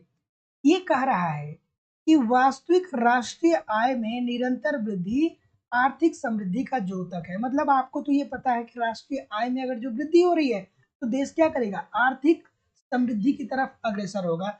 ये बात तो कहीं डाउट नहीं है ना। अब आपको ये समझना है कि अरे सर जी, कि कनेक्ट कनेक्ट क्यों नहीं कर रहा है? तो देखिए, राष्ट्रीय आय की वृद्धि आवश्यक रूप से प्रति व्यक्ति आय में वृद्धि को नहीं दर्शाता है। ठीक है, तो अब ये बताइए, ये कह रहा है कि राष्ट्रीय आय में वृद्धि आर्थिक समृद्धि का द्योतक है। तो एक तो ये स्टेटमेंट हो गया, है ना। यहाँ पे राष्ट्रीय आय को कनेक्ट कर रहा है आर्थिक समृद्धि से, और यहाँ पे राष्ट्रीय आय को राष्ट्रीय आय को किससे कनेक्ट कर रहा है? प्रति व्यक्ति आय से। ठीक है, तो ये बताइए कि इसमें कोई अंतर है क्या? यहाँ पे समृद्धि की बात हो रही है और यहाँ पे प्रति व्यक्ति आय की बात हो रही है, और उसमें भी नहीं की बात हो रही है। तो क्या एक दूसरे को ये डिस्क्राइब इसको कर रहा है क्या? ये वाला जो है, इससे कुछ कंक्लूजन इसका निकल रहा है क्या? नहीं निकल रहा है ना। तो ऑप्शन नंबर तो बी ही होगा ना। तो जितने लोग भी बी बोल रहे हैं सभी लोग का ठीक था। अगला, कनेक्ट करना चाहिए, कनेक्ट करना चाहिए। ठीक है, अगला प्रश्न कि राष्ट्रीय आय लेखांकन की मूल्य वर्धित विधि से दूर हो जाती है। क्या दूर हो जाती है भैया? ठीक है, ठीक है, चलिए बताइए क्या उत्तर होगा। ऑप्शन नंबर क्या बोल रहे हैं भैया? दोहरी आवरण की समस्या। ठीक है, तो राष्ट्रीय लेखांकन की जो मूल्य वर्धित विधि होती है, इससे जो दोहरी गणना की समस्या होती है, ये क्या होती है दोस्तों? दूर हो जाती है। तो ऑप्शन नंबर क्या हो जाएगा? A, this is the right answer हो जाएगा। देखिए ऐसे जब भी प्रश्न है ना तो थोड़ा ध्यान को एकाग्र करिए और ये देखिए कि जो पहली लाइन में बोला गया है, क्या उस पहली लाइन को दूसरा डिस्क्राइब कर रहा है कि नहीं कर रहा है? अगर जो पहली लाइन से दूसरी लाइन, पहली लाइन को दूसरी लाइन डिस्क्राइब कर रही है तब तो सही व्याख्या करेगा। अगर जो किसी से कोई संबंध ही नहीं है तो फिर क्या हो जाएगा कि उसकी कोई बात ही नहीं होगी। अगला, कि सकल राष्ट्रीय आय का कुल जनसंख्या से भाग देने पर प्राप्त होता है। क्या प्राप्त होता है भैया? बिल्कुल ठीक है, ये तो आपको पता होना चाहिए, बच्चों वाला प्रश्न। ये तो बच्चों वाला प्रश्न है, पता होना चाहिए। प्रति व्यक्ति आय इज इक्वल्स टू सकल राष्ट्रीय सकल राष्ट्रीय अपान कुल जनसंख्या, यही तो होता है ना। तो जितने लोग भी ऑप्शन नंबर क्या बोल रहे हैं भैया? सी बोल रहे हैं, बिल्कुल ठीक बोल रहे हैं कि प्रति व्यक्ति आय इज इक्वल टू सकल राष्ट्रीय आय को हम भाग दे देंगे किससे? कुल जनसंख्या से। ये भला हो जाएगा ये, ठीक है। तो सी this is the right answer हो जाएगा। अगला, कि देश के सकल राष्ट्रीय उत्पाद की बाजार कीमतों पर गणना में निम्नलिखित में से किसको सम्मिलित नहीं किया जाता है? किसको सम्मिलित नहीं किया जाएगा भाई, बताइए। अच्छा सा प्रश्न है, कई बार पूछा जाने वाला प्रश्न है। और देखिए दोस्तों, अपने रिदम को मत खोइएगा, जो क्लास की कंटिन्यूटी बनी है कंटिन्यू देखते रहिएगा। एग्जाम आते आते सब कुछ खेल हो जाएगा, बशर्ते ब्रेक पढ़ाई करेंगे। अगर जो 3 दिन भी इकोनॉमिक्स पढ़ना बंद कर दिए, 4 दिन भी इकोनॉमिक्स पढ़ना बंद कर दिए, 10 दिन अगर जो इकोनॉमिक्स पढ़ना बंद कर दिए, तो फिर आप शून्य हो जाएंगे। एक बात समझ लीजिए, 100% में से 20 से 30% ही आपके पास चीजें रहेंगी और बाकी सब खत्म हो जाएंगी। तो कभी भी आप पढ़िए 2 घंटे, ठीक है, लेकिन 2 घंटे रोज पढ़ना है तो रोज पढ़ना है, ठीक है। और किसी कारण बस 1-2 दिन का गैप हो गया तो ठीक है, लेकिन बहुत मजबूरी में गैप हो जाए तब, ऐसे नहीं, ठीक है।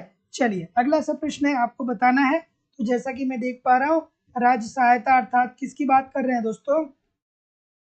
सब्सिडी की बात कर रहे हैं। सभी लोग का उत्तर है दोस्तों, बिल्कुल ठीक है। सरकार सब्सिडी ये इसलिए देता है क्योंकि लोगों के कल्याण में वृद्धि किया जाए।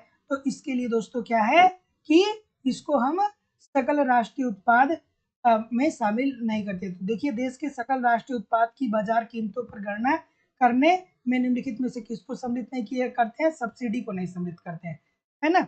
अगला प्रश्न आपके सामने ये रहा। देखिए दोस्तों, सफलता के मूल सूत्र 2 ही 3 है और सबको पता है, लेकिन अपने थॉट को आप चेंज करते रहते हैं। ईमानदारी से हार्ड वर्क करते रहिए, कंटिन्यू बने रहिए, परेशानियां आएंगी, कठिनाइयां आएंगी, उस परेशानियों को कठिनाइयों को सहते रहिए, अपना काम करते रहिए। बहुत सारे लोग की लाइफ में कठिनाइयां आती है तो वो सब कुछ छोड़ देते हैं। जो सब कुछ छोड़ देता है उसे कुछ नहीं प्राप्त होता है। और जब आप कठिनाइयों में होते हैं और उस कठिनाई में रह के जब आप मेहनत करते हैं ना, तो कुछ दिनों बाद अपने आप को पाएंगे पहले से बेहतर अवस्था में। जिस अवस्था में आप थे ना, उस अवस्था से 100% अपने आप को आप बेहतर पाएंगे जब आप एक बार कठिनाइयों को पार करेंगे, ठीक है। कठिनाइयां आती जाती रहेंगी, लेकिन जो आपका गोल है वो एक जगह टिका है, उसको प्राप्त करना है, लगातार चलना है, आगे बढ़ना है, ठीक है। अगला प्रश्न ये रहा, ठीक है। राष्ट्रीय व्यय में शामिल होता है, ठीक है। राष्ट्रीय व्यय में शामिल होता है, क्या शामिल होता है भैया? तो जितने लोग भी ऑप्शन नंबर क्या बोल रहे हैं? डी बोल रहे हैं ना, सभी लोग का उत्तर यहाँ पे बिल्कुल ठीक है। हम उपभोग व्यय को शामिल करते हैं, निवेश व्यय को शामिल करते हैं और राजकीय व्यय को शामिल करते हैं। किसको? तीनों को शामिल करते हैं, उपरोक्त सभी को बोल रहे हैं। अगला प्रश्न आपके सामने ये रहा कि वास्तविक राष्ट्रीय आय में वृद्धि होती है जब।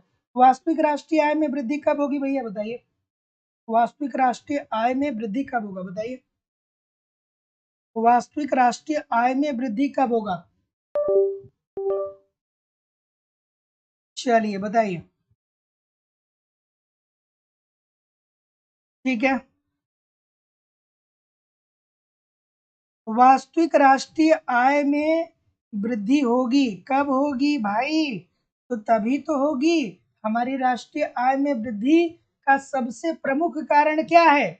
उत्पादन है। जब उत्पादन बढ़ेगा तो मांग व पूर्ति क्रियाशील होगी। उत्पादन हम ज्यादा करेंगे तो दूसरे देश में ले जाके अपने वस्तुओं को बेचेंगे।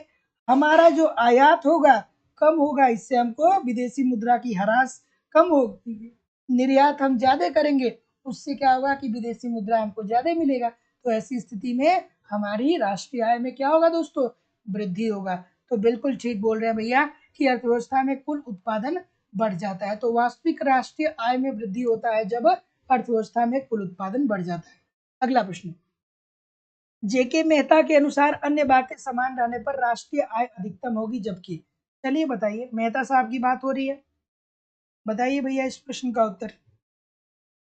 जेके मेहता के अनुसार अन्य बातें समान रहने पर राष्ट्रीय आय अधिकतम होगी, जबकि क्या होगा भाई? बिल्कुल ठीक है।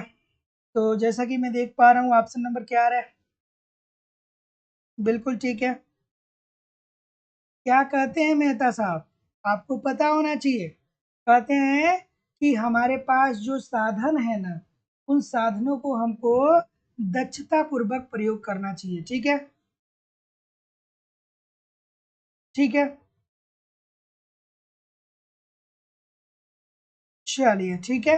तो जितने लोग भी सी बोल रहे हैं, एब्सोल्युटली आप सभी लोग ठीक बोल रहे हैं कि मेहता साहब यही कहते हैं कि आपकी राष्ट्रीय आय अधिकतम तब होगी जब उत्पत्ति के समस्त उपलब्ध साधन का आप कुशलता पूर्वक अर्थात दक्षता पूर्वक क्या करिए? प्रयोग करिए। तो option number C, this is the right answer हो जाएगा। अगला प्रश्न, बाजार मूल्य पर राष्ट्रीय आय होती है। बाजार मूल्य पर राष्ट्रीय आय क्या होती है? कौन कह रहे हैं भैया कि यूट्यूब पे क्लास देखने में समय लगता है? समय लगेगा नहीं। अच्छी अच्छी चीज करने में समय ही लगता है। घर बनाने में बहुत समय लगता है, 2-4 महीने लग जाते हैं। ठीक है, लेकिन उसको तोड़ने में 2-4 दिन लगते हैं। तो लर्निंग का जो प्रोसेस होता है वो क्या होता है? स्लो होता है। ठीक है, लर्निंग की प्रोसेस जो होती है वो स्लो होती है। एक दिन में आप चाहें सारी चीज़ों को सीखना तो नहीं सीख पाएंगे। अगला प्रश्न आपके सामने ये रहा कि बाजार मूल्य पर राष्ट्रीय आय होती है।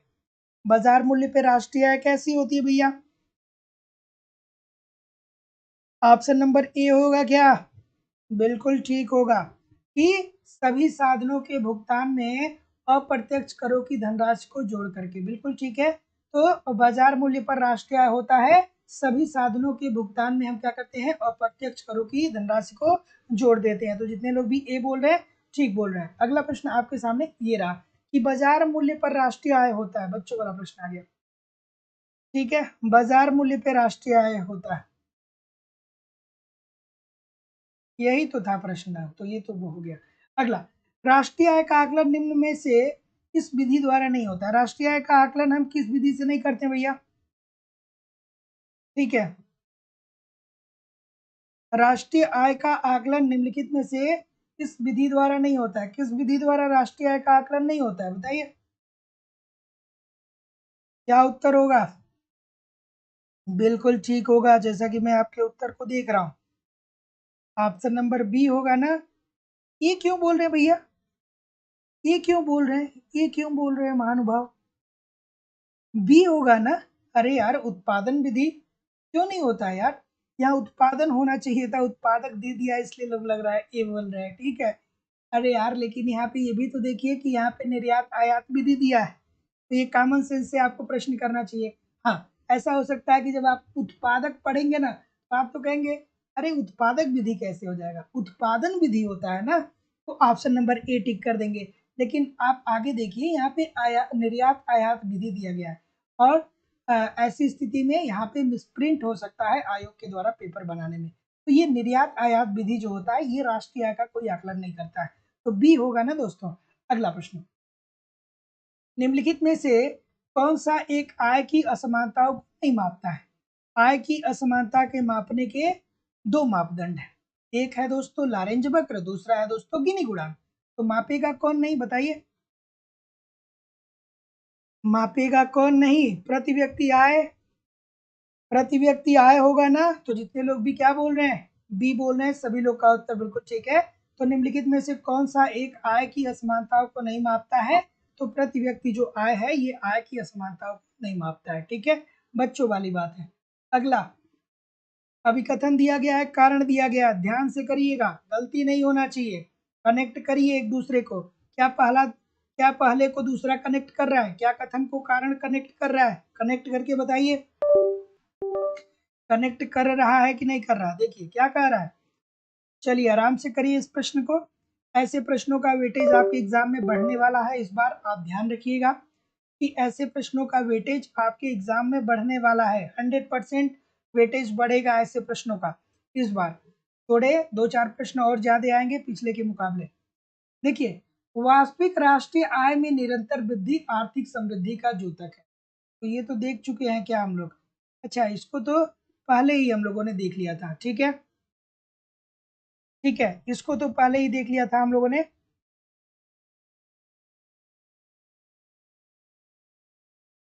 राष्ट्रीय आय की वृद्धि आवश्यक रूप से प्रति व्यक्ति आय को नहीं दर्शाता। अच्छा, तो ये तो प्रश्न पहले ही आ चुका है ना। ठीक है, तो ऑप्शन नंबर बी ही तो होगा ना। ए और आर दोनों सही है, लेकिन हर एक का सही नहीं कर हरित सकल राष्ट्रीय आय है। हरित सकल राष्ट्रीय आय क्या है? हरित सकल राष्ट्रीय आय क्या है? क्या है भैया, बताइए, क्या उत्तर हो जाएगा? हरित सकल राष्ट्रीय आय है, क्या है भाई? तो जितने लोग भी क्या बोल रहे हैं? क्यों गलती हो रही है यार? फिर गलती हो रही है, इस प्रश्न को गलत कैसे कर सकते हैं? पेशेंस की कमी है। क्यों पेशेंस की कमी है आपके आपके पास? टीचर बनने जा रहे हैं, धैर्य नहीं रहेगा तो गलत, धैर्य नहीं रहेगा तो टीचिंग कैसे करेंगे? धैर्य रहना चाहिए ना। कि हरित सकल राष्ट्रीय आय जो होता है, इसमें पर्यावरण क्षरण का लेखा भी किया जाता है।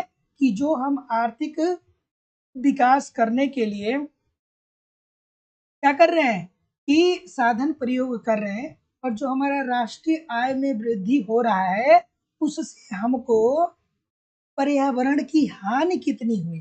ठीक है, तो जितने लोग भी डी बोल रहे हैं, सभी लोग का उत्तर यहाँ पे बिल्कुल ठीक हो जाएगा। कि हरित सकल राष्ट्रीय आय है, जिसमें पर्यावरण क्षरण का लेखा भी किया जाता है। इसके अंतर्गत देखा जाता है कि हमारी राष्ट्रीय आय में कितनी वृद्धि हुई है, और राष्ट्रीय आय में जो वृद्धि हुई है, उससे कितना हमारा पर्यावरण में क्षरण हुआ है। तो जितने लोग भी डी बोल रहे थे, ठीक बोल रहे थे। अगला है कि जब सकल निवेश शून्य हो जाता है, तो निम्नलिखित में से कौन सा राष्ट्रीय आय को शून्य होने से रोकता है? जो लोग भी पुराने हैं, रुक जाइए, मैं रोक रहा हूं आपको। आप पुराने स्टूडेंट हैं, आपको ये प्रश्न नहीं करना है ना? जो लोग नए हैं वो लोग इस प्रश्न का उत्तर करिए। ठीक है, इस प्रश्न का उत्तर पुराने लोग नहीं करेंगे, वर्जित है आपके लिए ये प्रश्न, क्योंकि आप इसके पात्र नहीं है इस प्रश्न को करने के, क्योंकि आपने तो बहुत बार किया होगा, है ना? बताइए, ऑप्शन नंबर ए के अलावा कोई और बताएगा? ए के अलावा और कोई बताएगा क्या? नहीं बताएगा। तो जितने लोग भी ये बोल रहे हैं, बिल्कुल ठीक बोल रहे हैं, बिल्कुल सही है। कि जब सकल निवेश शून्य हो जाता है, तो निम्न में से कौन राष्ट्रीय आय को शून्य होने से रोकता है? उपभोग। ठीक है, उपभोग रोकता है। क्यों रोकता है? क्योंकि भैया, हमको अपनी आवश्यकताओं की वस्तुएं चाहिए ही चाहिए।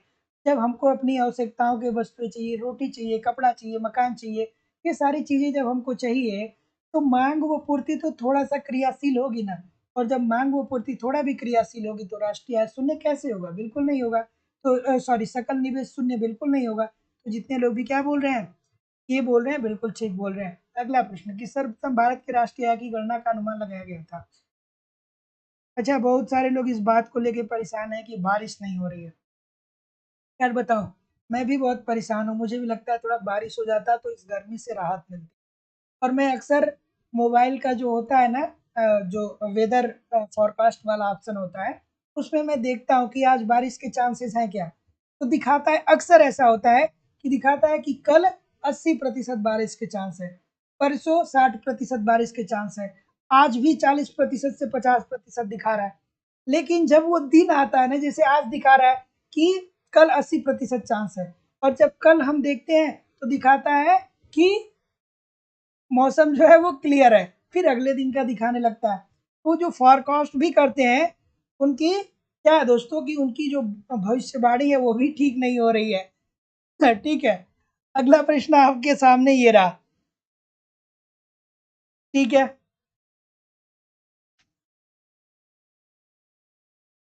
चलिए इस प्रश्न का उत्तर करिए, क्या उत्तर हो जाएगा? कि सर्वप्रथम भारत के राष्ट्रीय आय की गणना का अनुमान लगाया था, किसने लगाया था भाई? ठीक है, हाँ, प्रयागराज की स्थिति बहुत ही गड़बड़ है इस टाइम। ठीक है, प्रयागराज की स्थिति बहुत गड़बड़ है, बहुत तगड़ी गर्मी पड़ रही है यहाँ पे। ठीक है, और एक दो बारिश होने के बाद जो गर्मी पड़ती है आप लोग को पता ही है। चलिए बताइए कि सर्वप्रथम भारत की राष्ट्रीय आय की गणना का अनुमान किसने लगाया था भैया? हमारे दादा भाई नौरोजी ने लगाए थे। क्या कहा था इन्होंने? कहा था ना कि दो जो देश की प्रति व्यक्ति आय है उसको कितना इन्होंने मापा था? 20 रुपए मापा था ना। तो जितने लोग भी बी बोल रहे हैं सभी लोग का उत्तर यहाँ पे बिल्कुल ठीक हो जाएगा। अगला, जीएनपी और जीडीपी में अंतर है, बताइए।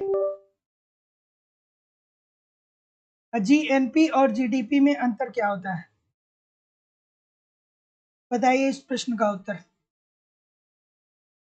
कि जीएनपी और जीडीपी में अंतर है। चलिए क्या उत्तर हो जाएगा?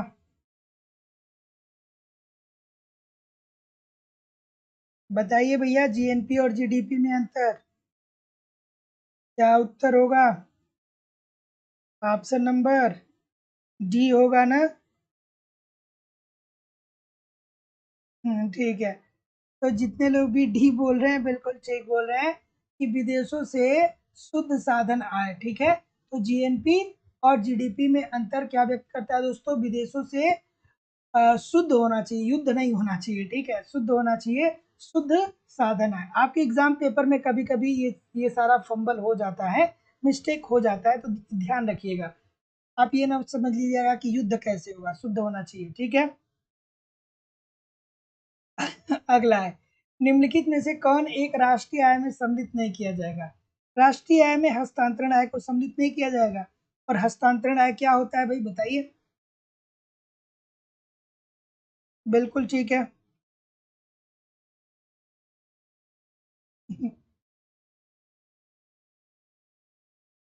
चलिए बताइए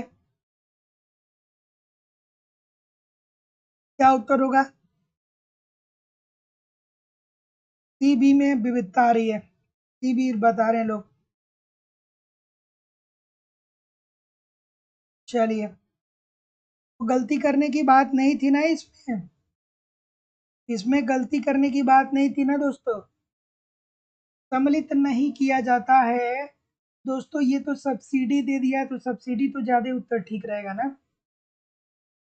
सब्सिडी तो ज्यादा उत्तर ठीक रहेगा ना दोस्तों। तो अच्छा, इसमें सॉरी दोस्तों, एक सेकंड रुक जाइए। निम्नलिखित में कौन एक अच्छा राष्ट्रीय आय में सम्मिलित नहीं किया जा रहा है इसकी बात कर रहा है, तो ठीक है। उपादान होगा, अर्थात सब्सिडी ही तो होता है ना दोस्तों। तो जितने लोग भी ऑप्शन नंबर सी बोल रहे हैं बिल्कुल ठीक बोल रहे हैं। अगला प्रश्न, अभिकथन और तर्क दिया गया है।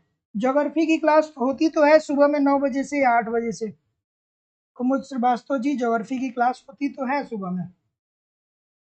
हो सकता हो कि एक दो दिन की छुट्टी हुई हो, लेकिन क्लास तो होती है प्रॉपर।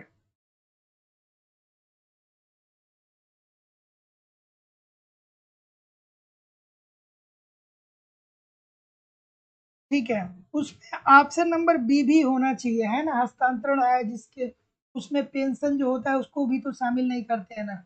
उसमें जो छात्रवृत्ति मिलता है उसको भी तो शामिल नहीं करते हैं। जो बेरोजगारी भत्ता भत्ता है उसको भी तो नहीं शामिल करते हैं ना। ठीक है। चलिए अगला, कि अभिकथन दिया गया है, तर्क दिया गया है, बताइए। अभिकथन तर्क गलत ना करिएगा, अच्छे से कनेक्ट करिएगा। गलती नहीं होनी चाहिए, कनेक्शन अच्छा होना चाहिए, है ना। चलिए बताइए क्या उत्तर होगा? बी की तरफ बहुत सारे लोग जा रहे हैं। ऐसा क्या है भाई बी में कि बहुत सारे लोग जा रहे हैं? भारत में छिपी हुई बेरोजगारी विद्यमान है, क्या ये बात ठीक है? हमारे यहाँ छिपी हुई बेरोजगारी है क्या? कौन इस बात को मानता है? भैया बिल्कुल ठीक है, हमारे यहाँ छिपी हुई बेरोजगारी पाई जाती है, जिसे दोस्तों अदृश्य बेरोजगारी बोलते हैं। ये बेसिकली दोस्तों ग्रामीण इलाके में कृषि क्षेत्र में पाया जाता है, जहाँ पे कुछ लोगों की सीमांत उत्पादकता शून्य होती है। वो क्या होते हैं दोस्तों? वो क्या होते हैं? वो कृषि में लगे तो होते हैं, लेकिन उनके लगे रहने या न लगे रहने से कोई मतलब नहीं निकलता है। और उसी बात की ये व्याख्या करता है कि मार्जिन पर कृषि उत्पादकता शून्य के समीप होता है। दो लोग मिलके 2 एकड़ पे 2 कुंटल क्या करते हैं, अनाज उगाते हैं। इनके दो दो बच्चे हो गए, तो अब 4 लोग और आ गए, तो अब 6 आ गए। लेकिन भूमि की उत्पादन क्षमता तो क्या होती है दोस्तों, स्थिर होती है ना। तो 6 लोग भी मिलके दोस्तों 2 क्विंटल से ज़्यादा उपज नहीं कर पाएंगे, लेकिन फिर तो क्या इनको लगेगा, जो 4 अतिरिक्त है उनको लगेगा कि हम कार्य कर रहे हैं, हमको रोजगार मिला हुआ है, लेकिन वास्तव रूप में इनको कोई रोजगार नहीं प्राप्त है, क्योंकि इनकी सीमांत उत्पादकता शून्य है। तो ऐसी स्थिति में तो क्या होगा, कनेक्ट कर रहा है ना, बिल्कुल ठीक कर रहा है। तो ऑप्शन नंबर ए हो जाएगा ना, ए और आर दोनों सही है, और आर ए की सही व्याख्या भी कर रहा है। अगला, बाजार में मजदूरों को के कौशल और अन्य विशेषताओं के बीच असंतुलन से होने वाली दीर्घकालिक क्रॉनिक बेरोजगारी और कर्मचारियों की आवश्यकताओं को किस रूप में जाना जाता है? ठीक है, क्या उत्तर हो जाएगा? ठीक है,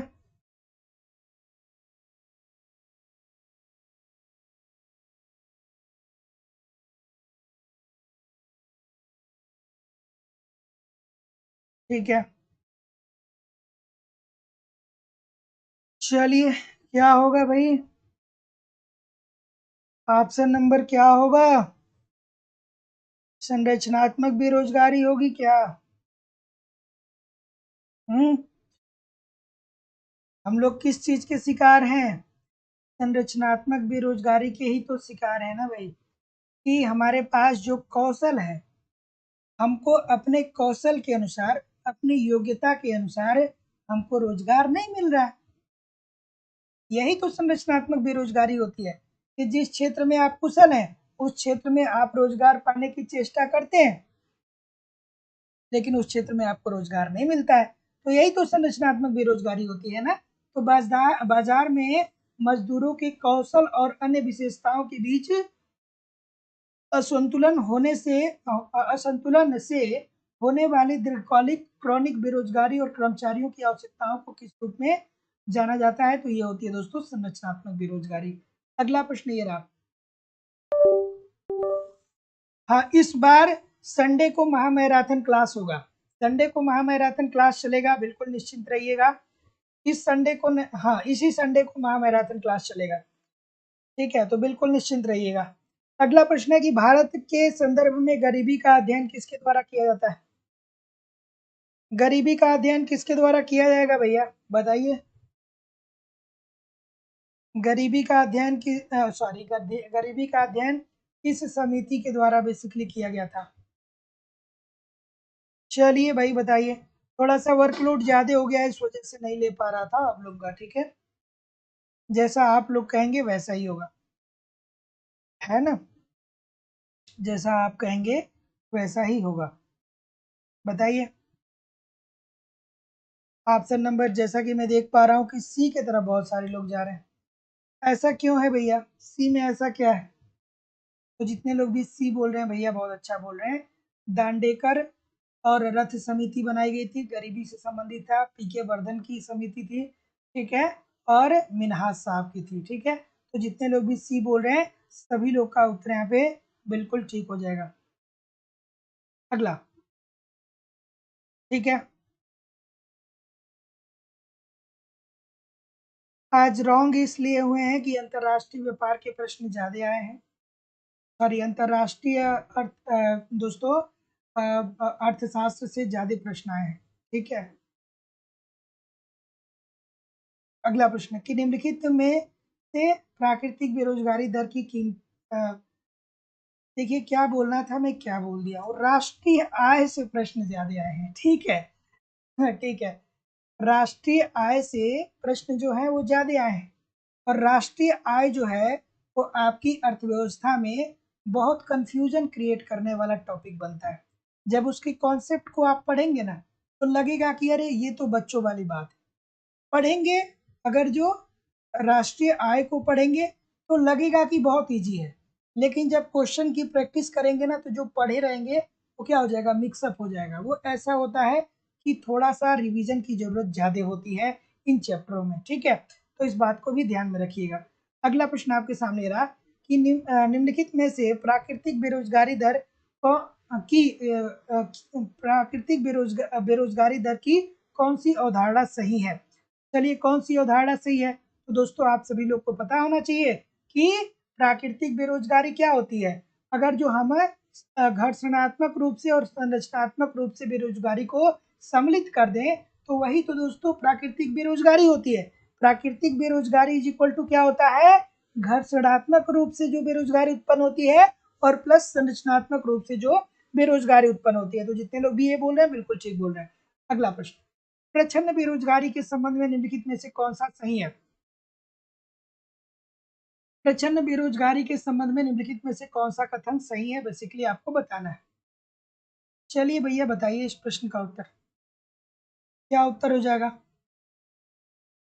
प्रच्छन्न बेरोजगारी के संबंध में कौन सा कथन सही है? बच्चों वाली बात है, प्रच्छन्न बेरोजगारी, छिपी हुई बेरोजगारी, अदृश्य बेरोजगारी ग्रामीण क्षेत्रों में पाई जाती है, कृषि में पाई जाती है, लोगों की सीमांत उत्पादकता, कुछ लोगों की सीमांत उत्पादकता शून्य होती है।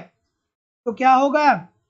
बच्चों वाली बात है, इसके पास बचत की क्षमता होती है। अगर जो किसी कार्य में 4 लोग लगे हैं तो इसमें से 2 लोगों को हटा भी लिया जाएगा तो इनकी उत्पादकता पे कोई असर नहीं पड़ेगा। तो इसके पास क्या होता है दोस्तों? बचत की क्षमता होती है। बिल्कुल ठीक है, तो ऑप्शन नंबर क्या हो जाएगा?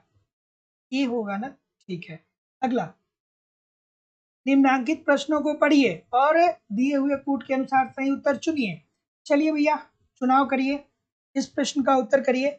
और देखिए दोस्तों, जो लोग भी लाइव स्टडी इलाहाबाद के मोबाइल एप्लीकेशन पे कॉन्सेप्ट की क्लास पढ़ रहे हैं या जो लोग भी एडमिशन लेने वाले हैं, मैं विश्वास से कह सकता हूँ आपको एप्लीकेशन पे जितनी भी चीज़ें दी जा रही हैं आप उसको ईमानदारी से एक एक दो दो वीडियो देखते रहिए और साथ ही साथ टेस्ट सीरीज जो मैं दे रहा हूँ उस टेस्ट सीरीज को सॉल्व करते रहिए। अनलिमिटेड अटेम्प्ट के साथ है, एक बार नहीं कई बार अटेम्प्ट करिए। जो पीडीएफ दिया जाएगा उस पीडीएफ को बार बार पढ़िए।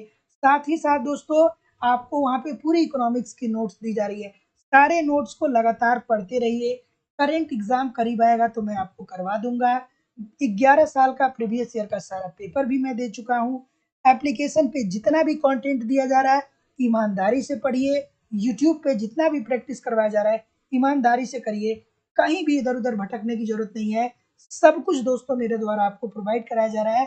तो लाइव स्टडी इलाहाबाद के मोबाइल एप्लीकेशन पे एडमिशन प्रारंभ है। यूपी टीजीटी पीजीटी की अलग बैच है, झारखंड टीजीटी पीजीटी की अलग बैच है दोस्तों। तो आप एडमिशन ले सकते हैं। तो आज ही एडमिशन लेने के लिए आपको क्या करना पड़ेगा दोस्तों? 2000 रुपये पेमेंट करना होगा इस नंबर पे, गूगल पे, फोन पे या पेटीएम के माध्यम से, और इसका स्क्रीनशॉट आपको इसी व्हाट्सएप नंबर पे सेंड करना पड़ेगा। कोई भी इंक्वायरी होगा तो इस नंबर पे आप मुझे कॉल या व्हाट्सएप मैसेज कर सकते हैं। तो ऑप्शन नंबर क्या होगा भैया? सी होगा। सी होगा क्या? अच्छा, नगरीय क्षेत्रों में प्रति व्यक्ति आय क्या बोल रहे हैं भैया? 42 रुपये बोल रहे हैं। अच्छा, इसमें क्या दिया है? एक सेकेंड रुक जाइएगा, एक सेकेंड रुक जाइएगा। इन निम्नलिखित प्रश्नों को पढ़िए और दिए हुए कूट के अनुसार सही उत्तर। और भारत में योजना आयोग ने हाल ही में निर्धनता संबंधी घोषणा की है। ठीक है, तो क्या उत्तर होगा भाई? ऑप्शन नंबर, जैसा कि मैं देख पा रहा हूँ कि मैक्सिमम लोग सी की तरफ जा रहे हैं, तो बिल्कुल भैया जितने लोग भी सी बोल रहे हैं ना कि नगरीय क्षेत्रों में प्रति व्यक्ति कितनी होनी चाहिए? 42 रुपये प्रतिदिन होनी चाहिए। और ग्रामीण क्षेत्रों में कितनी होनी चाहिए दोस्तों? सॉरी, नगरीय क्षेत्रों में, नगरीय क्षेत्रों में प्रति व्यक्ति आय 32। कैसे भैया? ये कैसे हो जाएगा? ये कैसे हो जाएगा? ये ऑप्शन ही गलत दिया है क्या इसमें? ऑप्शन ही गलत दिया है क्या इसमें? एक सेकेंड रुक जाइए। नगरीय क्षेत्रों में प्रति व्यक्ति आय 42 दिन होना चाहिए। एक सेकेंड रुकिए दोस्तों, थोड़ा सा रुक जाइए।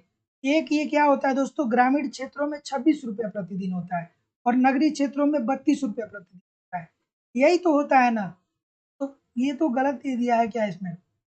32 और 26 होना चाहिए ना दोस्तों। एक सेकेंड, 42 कैसे हो जाएगा? ये तो गलत है ना। नगरीय क्षेत्रों में कितना, ग्रामीण क्षेत्रों में कितना होना चाहिए? 26 रुपये।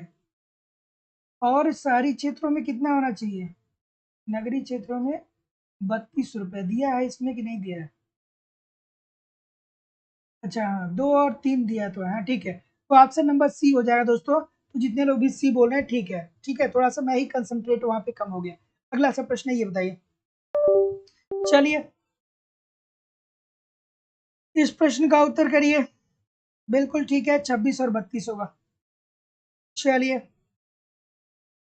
हाँ ठीक है। कि भारत में गरीबी रेखा से नीचे के लोगों की संख्या के आकलन के लिए योजना आयोग द्वारा अपनाए गए कुछ कारकों पे आप विचार करिए। ठीक है, 26 रुपया गाँवों में है, 32 रुपया शहरों में है। कैलोरी के अनुसार बताइए, कैलोरी बताइए कितना कैलोरी अगर जो आप कंज्यूम कर रहे हैं ग्रामीण इलाके में तो आप गरीब नहीं हैं, और कितना कैलोरी कंज्यूम कर रहे हैं शहरी इलाके में तो आप गरीब नहीं। ये तो भैया रुपए के आधार पे हो गया, कैलोरी के आधार पे बताइए। चलिए बताइए, बताइए भैया। ठीक है, क्या उत्तर होगा, है ना? भारत में गरीबी रेखा से नीचे के लोगों की संख्या के आकलन के लिए योजना आयोग द्वारा अपनाए गए कुछ कारकों पे विचार करिए। हाँ, 2400 और 2100 बिल्कुल ठीक है। 2400 और 2100 बिल्कुल ठीक है। 2400 गांवों में, 2100 शहरों में। चलिए बताइए क्या उत्तर होगा भाई। ऑप्शन नंबर बी के तरफ कुछ लोग जा रहे हैं, और कोई? तो जितने लोग भी बी की तरफ जा रहे हैं भैया बहुत अच्छा जा रहे हैं, कि ग्रामीण तथा शहरी क्षेत्रों में कैलोरी इनटेक की मतलब कैलोरी कितनी कंज्यूम ये लोग कर रहे हैं। और साथ ही साथ दोस्तों क्या उत्तर हो जाएगा, ऑप्शन नंबर बी ही बोल रहे हैं ना आप लोग, तो जितने लोग भी बी बोल रहे हैं ठीक बोल रहे हैं, पारिवारिक व्यय बिल्कुल ठीक है। तो भारत में गरीबी रेखा के नीचे के लोगों की संख्या के आकलन के लिए योजना आयोग द्वारा अपनाए गए कुछ कारक हैं। आप अगर जो शहरी क्षेत्र में हैं तो आप 2100 कैलोरी अगर जो यूज कर रहे हैं कंज्यूम कर रहे हैं तो आप गरीब नहीं हैं। ग्रामीण क्षेत्र में हैं अगर जो 2400 आप यूज कर रहे हैं तो आप गरीब नहीं हैं। वही व्यय भी देखा जाता है दोस्तों, कितना है, 26 रुपये और 32 रुपये। गाँव में 26 रुपये खर्च करिए, शहरों में 32 रुपये खर्च करिए। तो ऑप्शन नंबर क्या हो जाएगा, सी हो जाएगा ना। ऑप्शन नंबर क्या हो जाएगा दोस्तों, बी हो जाएगा ना। तो जितने लोग भी बी बोल रहे हैं सभी लोग का उत्तर बिल्कुल हो जाएगा। अगला, कि पहले राष्ट्रीय श्रम आयोग का गठन किया गया। देखिए इसमें एक लोग मैं देख रहा हूँ एक दो दिन से बड़ा ओवर स्मार्ट बनने का प्रयास कर रहे हैं। हाँ, अरे यार पढ़ने आए हैं पढ़िए, है ना? ओवर स्मार्ट क्यों बन रहे हैं? ठीक है, चलिए दिमाग में भ्रांति मत पालिए नहीं तो आज ही असफल हो जाएंगे जीवन में। ठीक है। इस प्रश्न का उत्तर दीजिए कि राष्ट्रीय श्रम आयोग का गठन किया गया, कब किया गया है? राष्ट्रीय श्रम आयोग का गठन कब किया गया भैया? हम्म, बताइए इस प्रश्न का उत्तर। ये जो लोग आके उल जुलूल बातें करते हैं ना, बच्चे हो अभी, ठीक है। जिंदगी की सच्चाई से जिस दिन अवगत आप हो जाएंगे ना, उस दिन शांत बैठेंगे। जिस दिन आपको नौकरी मिल जाएगी ना, उस दिन सारी अकड़ जो है ना वो सीधी हो जाएगी। बहुत सारे लोग को नौकरी मिल चुकी है। एक कप चाय नहीं मिलता है सुबह में, पढ़ाने जाते हैं लेकिन एक कप चाय उनके पास इतना समय नहीं होता है कि एक कप चाय पी लें। 8 बजे से उनकी 8 बजे से उनकी अगर जो विद्यालय प्रारंभ होता है और उनको 60 किलोमीटर दूर या 70 किलोमीटर दूर से जाना होता है ना, तो बेचारे 2-2 घंटे 3-3 घंटे बाइक चला के जाते हैं। रात में 2-2 घंटे 3-3 घंटे बाइक चला के आते हैं, इतना थकान रहता है कि सोए रहते हैं बेचारे। ठीक है, तो इतना जल्दी वो उठ भी नहीं पाते हैं, तो सारी अकड़ ढीली हो जाती है ना? तो स्मार्ट मत बनिए, जिम्मेदारी जब आ जाएगी तो फिर आपको क्या होगा, आप सीधे हो जाएंगे। और आप ऐसे व्यक्ति के सामने तो बिल्कुल स्मार्ट ना बनिए कि जिसने लाइफ में बहुत सारी बाधाओं को पार करके और आपके जैसे जैसे हजारों लाखों लोग को देखा हो। ठीक है, चलिए बताइए। आरिफा जी करें सर, मेरी सिचुएशन बिल्कुल ऐसी है, मुझे पता है कि नौकरी मिलने के बाद अलग अलग चैलेंजेस हैं आपकी लाइफ में। ठीक है, इतना आसान नहीं है नौकरी। जो लोग कहते हैं ना कि सरकारी नौकरी बहुत इजी है, प्राइवेट नौकरी बहुत कठिन है, कभी देखिए अब जब सरकारी नौकरी आपको मिल जाएगी ना, तब आपको सरकारी नौकरी की अहमियत पता चलेगी। अगला प्रश्न आपके सामने ये रहा, ठीक है, कि पहले राष्ट्रीय श्रम आयोग का गठन किया गया, कब किया गया भैया? ठीक है, पहले राष्ट्रीय श्रम आयोग का गठन किया गया, कब किया गया? तो जैसा कि मैं देख पा रहा हूँ कि आपका उत्तर सी आ रहा है, 66 में किया गया। तो जितने लोग भी 1966 की बात बोल रहे हैं, सभी लोग का उत्तर यहाँ पे दोस्तों बिल्कुल ठीक हो जाएगा। पहले राष्ट्रीय श्रम आयोग का गठन कब किया गया? ये किया गया 1966 में। और इसके अंतर्गत क्या किया गया? इस बात पे चर्चा की गई कि जो श्रम संबंधी हमारी समस्याएं हैं, उन समस्याओं को हम दूर कैसे करें। Option number C, this is the right answer हो जाएगा। अगला प्रश्न ये रहा कि भारत में बच्चों के कुपोषण का माप किया जाता है। चलिए बताइए, इस प्रश्न का उत्तर करिए। किरण जी, ये झारखंड का भी इसमें, झारखंड टीजीटी पीजीटी का क्या अलग से आपका है? उसमें कितने पेपर हुए? एक दो पेपर हुए अभी तक? चलिए हाँ, ठीक है। चलिए बताइए कि भारत में बच्चों के कुपोषण का माप किया जाता है, कैसे किया जाता है भाई? ठीक है, क्या उत्तर होगा? बिल्कुल ठीक है। तो ऑप्शन नंबर जितने लोग भी क्या बोल रहे हैं? सी बोल रहे हैं, गलत बोल रहे हैं, डी बोलेंगे, सही बोलेंगे। ठीक है, तो जितने लोग भी यहाँ पे क्या बोल रहे हैं, 3 वर्ष की बात कर रहे हैं, सभी लोग का उत्तर यहाँ पे बिल्कुल ठीक हो जाएगा कि 3 वर्ष से कम उम्र के न्यून भारत वाले बच्चे नहीं होगा, भार वाला बच्चा होगा। ठीक है, तो ऑप्शन नंबर क्या हो जाएगा? D, this is the right answer हो जाएगा। अगला प्रश्न, ओकुन नियम के अनुसार क्या बातें ठीक है? ओकुन साहब के अनुसार कौन सी बातें ठीक है बताइए? ओकुन के अनुसार कौन सी बातें ठीक है बताइए?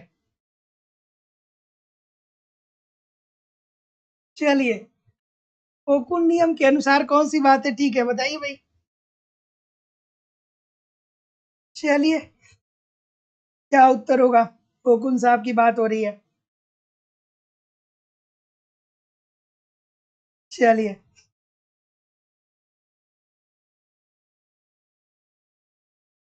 ऑप्शन नंबर बी होगा कि ये होगा?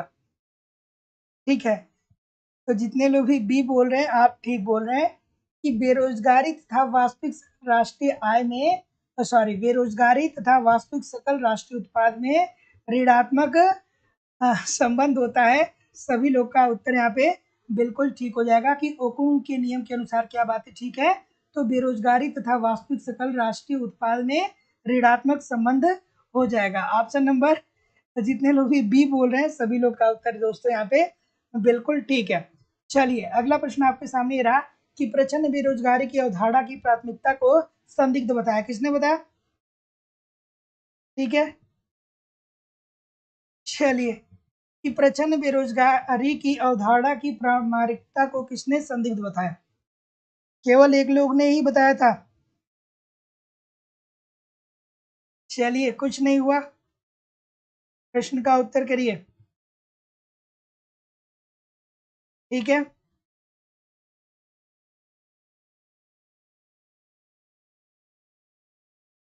हाँ, तो हंस इसलिए रहा हूँ कि आपकी नादानी पे मुझे हंसी आ रही है। अभी गुस्सा हो जाऊंगा, ब्लॉक कर दूंगा। वैलिडिटी बहुत लंबी लग नहीं रही है आपकी, है ना? वैलिडिटी बहुत लंबी लग नहीं रही है आपकी। ठीक है,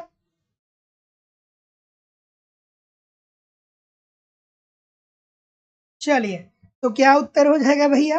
तो जितने लोग भी क्या बोल रहे हैं, ऑप्शन नंबर ए बोल रहे हैं ना, तो जितने लोग भी ए बोल रहे हैं, सभी लोग का उत्तर बिल्कुल ठीक है कि प्रचंड बेरोजगारी की अवधारणा की प्राथमिकता को संदिग्ध जो बताया था, वो केवल और केवल सुल्झ साहब ने बताया था। तो option number A, this is the right answer हो जाएगा। अगला प्रश्न आपके सामने दोस्तों ये रहा, अगला प्रश्न कोई भी नहीं रहा दोस्तों। तो देखिए, एडमिशन प्रारंभ है दोस्तों। अगर जो अभी तक आप हमारे साथ लाइव स्टडी इलाहाबाद के मोबाइल एप्लीकेशन पे दोस्तों नहीं जुड़े हैं, तो ज़रूर जुड़ जाइए। यहाँ पे आपको इकोनॉमिक्स के सारे कॉन्सेप्ट पढ़ाए जा रहे हैं। ठीक है, ए टू जेड इकोनॉमिक्स के सारे कॉन्सेप्ट यहाँ पे आपको पढ़ाए जा रहे हैं। साथ ही साथ दोस्तों आपको इकोनॉमिक्स का नोट्स भी दिया जा रहा है। ठीक है, इकोनॉमिक्स का आपको पूरा नोट सिंपल, सटीक और साधारण भाषा में दिया जा रहा है। साथ ही साथ दोस्तों आपको यहाँ पे टेस्ट सीरीज भी प्रोवाइड कराया जा रहा है। जब एग्जामिनेशन करीब आएगा तो आपको दोस्तों क्या होगा कि टेस्ट पेपर क्या किया जाएगा दोस्तों कि एग्जामिनेशन जब आपका करीब आएगा तो उस टाइम आपको सारे करंट भी करा दिए जाएंगे। 11 साल का प्रीवियस ईयर पेपर भी दे रहा हूँ। वैलिडिटी आपको लाइफ टाइम, इट मीन्स कि एक बार एडमिशन लेंगे तो आगामी इकोनॉमिक्स की जितनी भी परीक्षाएं होंगी सब में आप हमारे साथ बने रहेंगे। 2 साल बाद, 4 साल बाद हमेशा बने रहेंगे। ठीक है, आप झारखंड के लिए अलग बैच है और दोस्तों उत्तर प्रदेश के लिए अलग बैच है।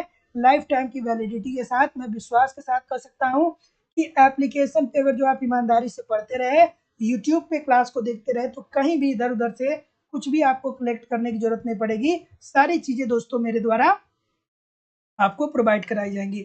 एडमिशन ओपन है। जो एडमिशन की फीस है वो केवल और केवल दोस्तों 2,000 रुपये है। तो एडमिशन लेने के लिए 2,000 रुपये आपको पेमेंट करना पड़ेगा इस नंबर पे 9415 863 873 पे।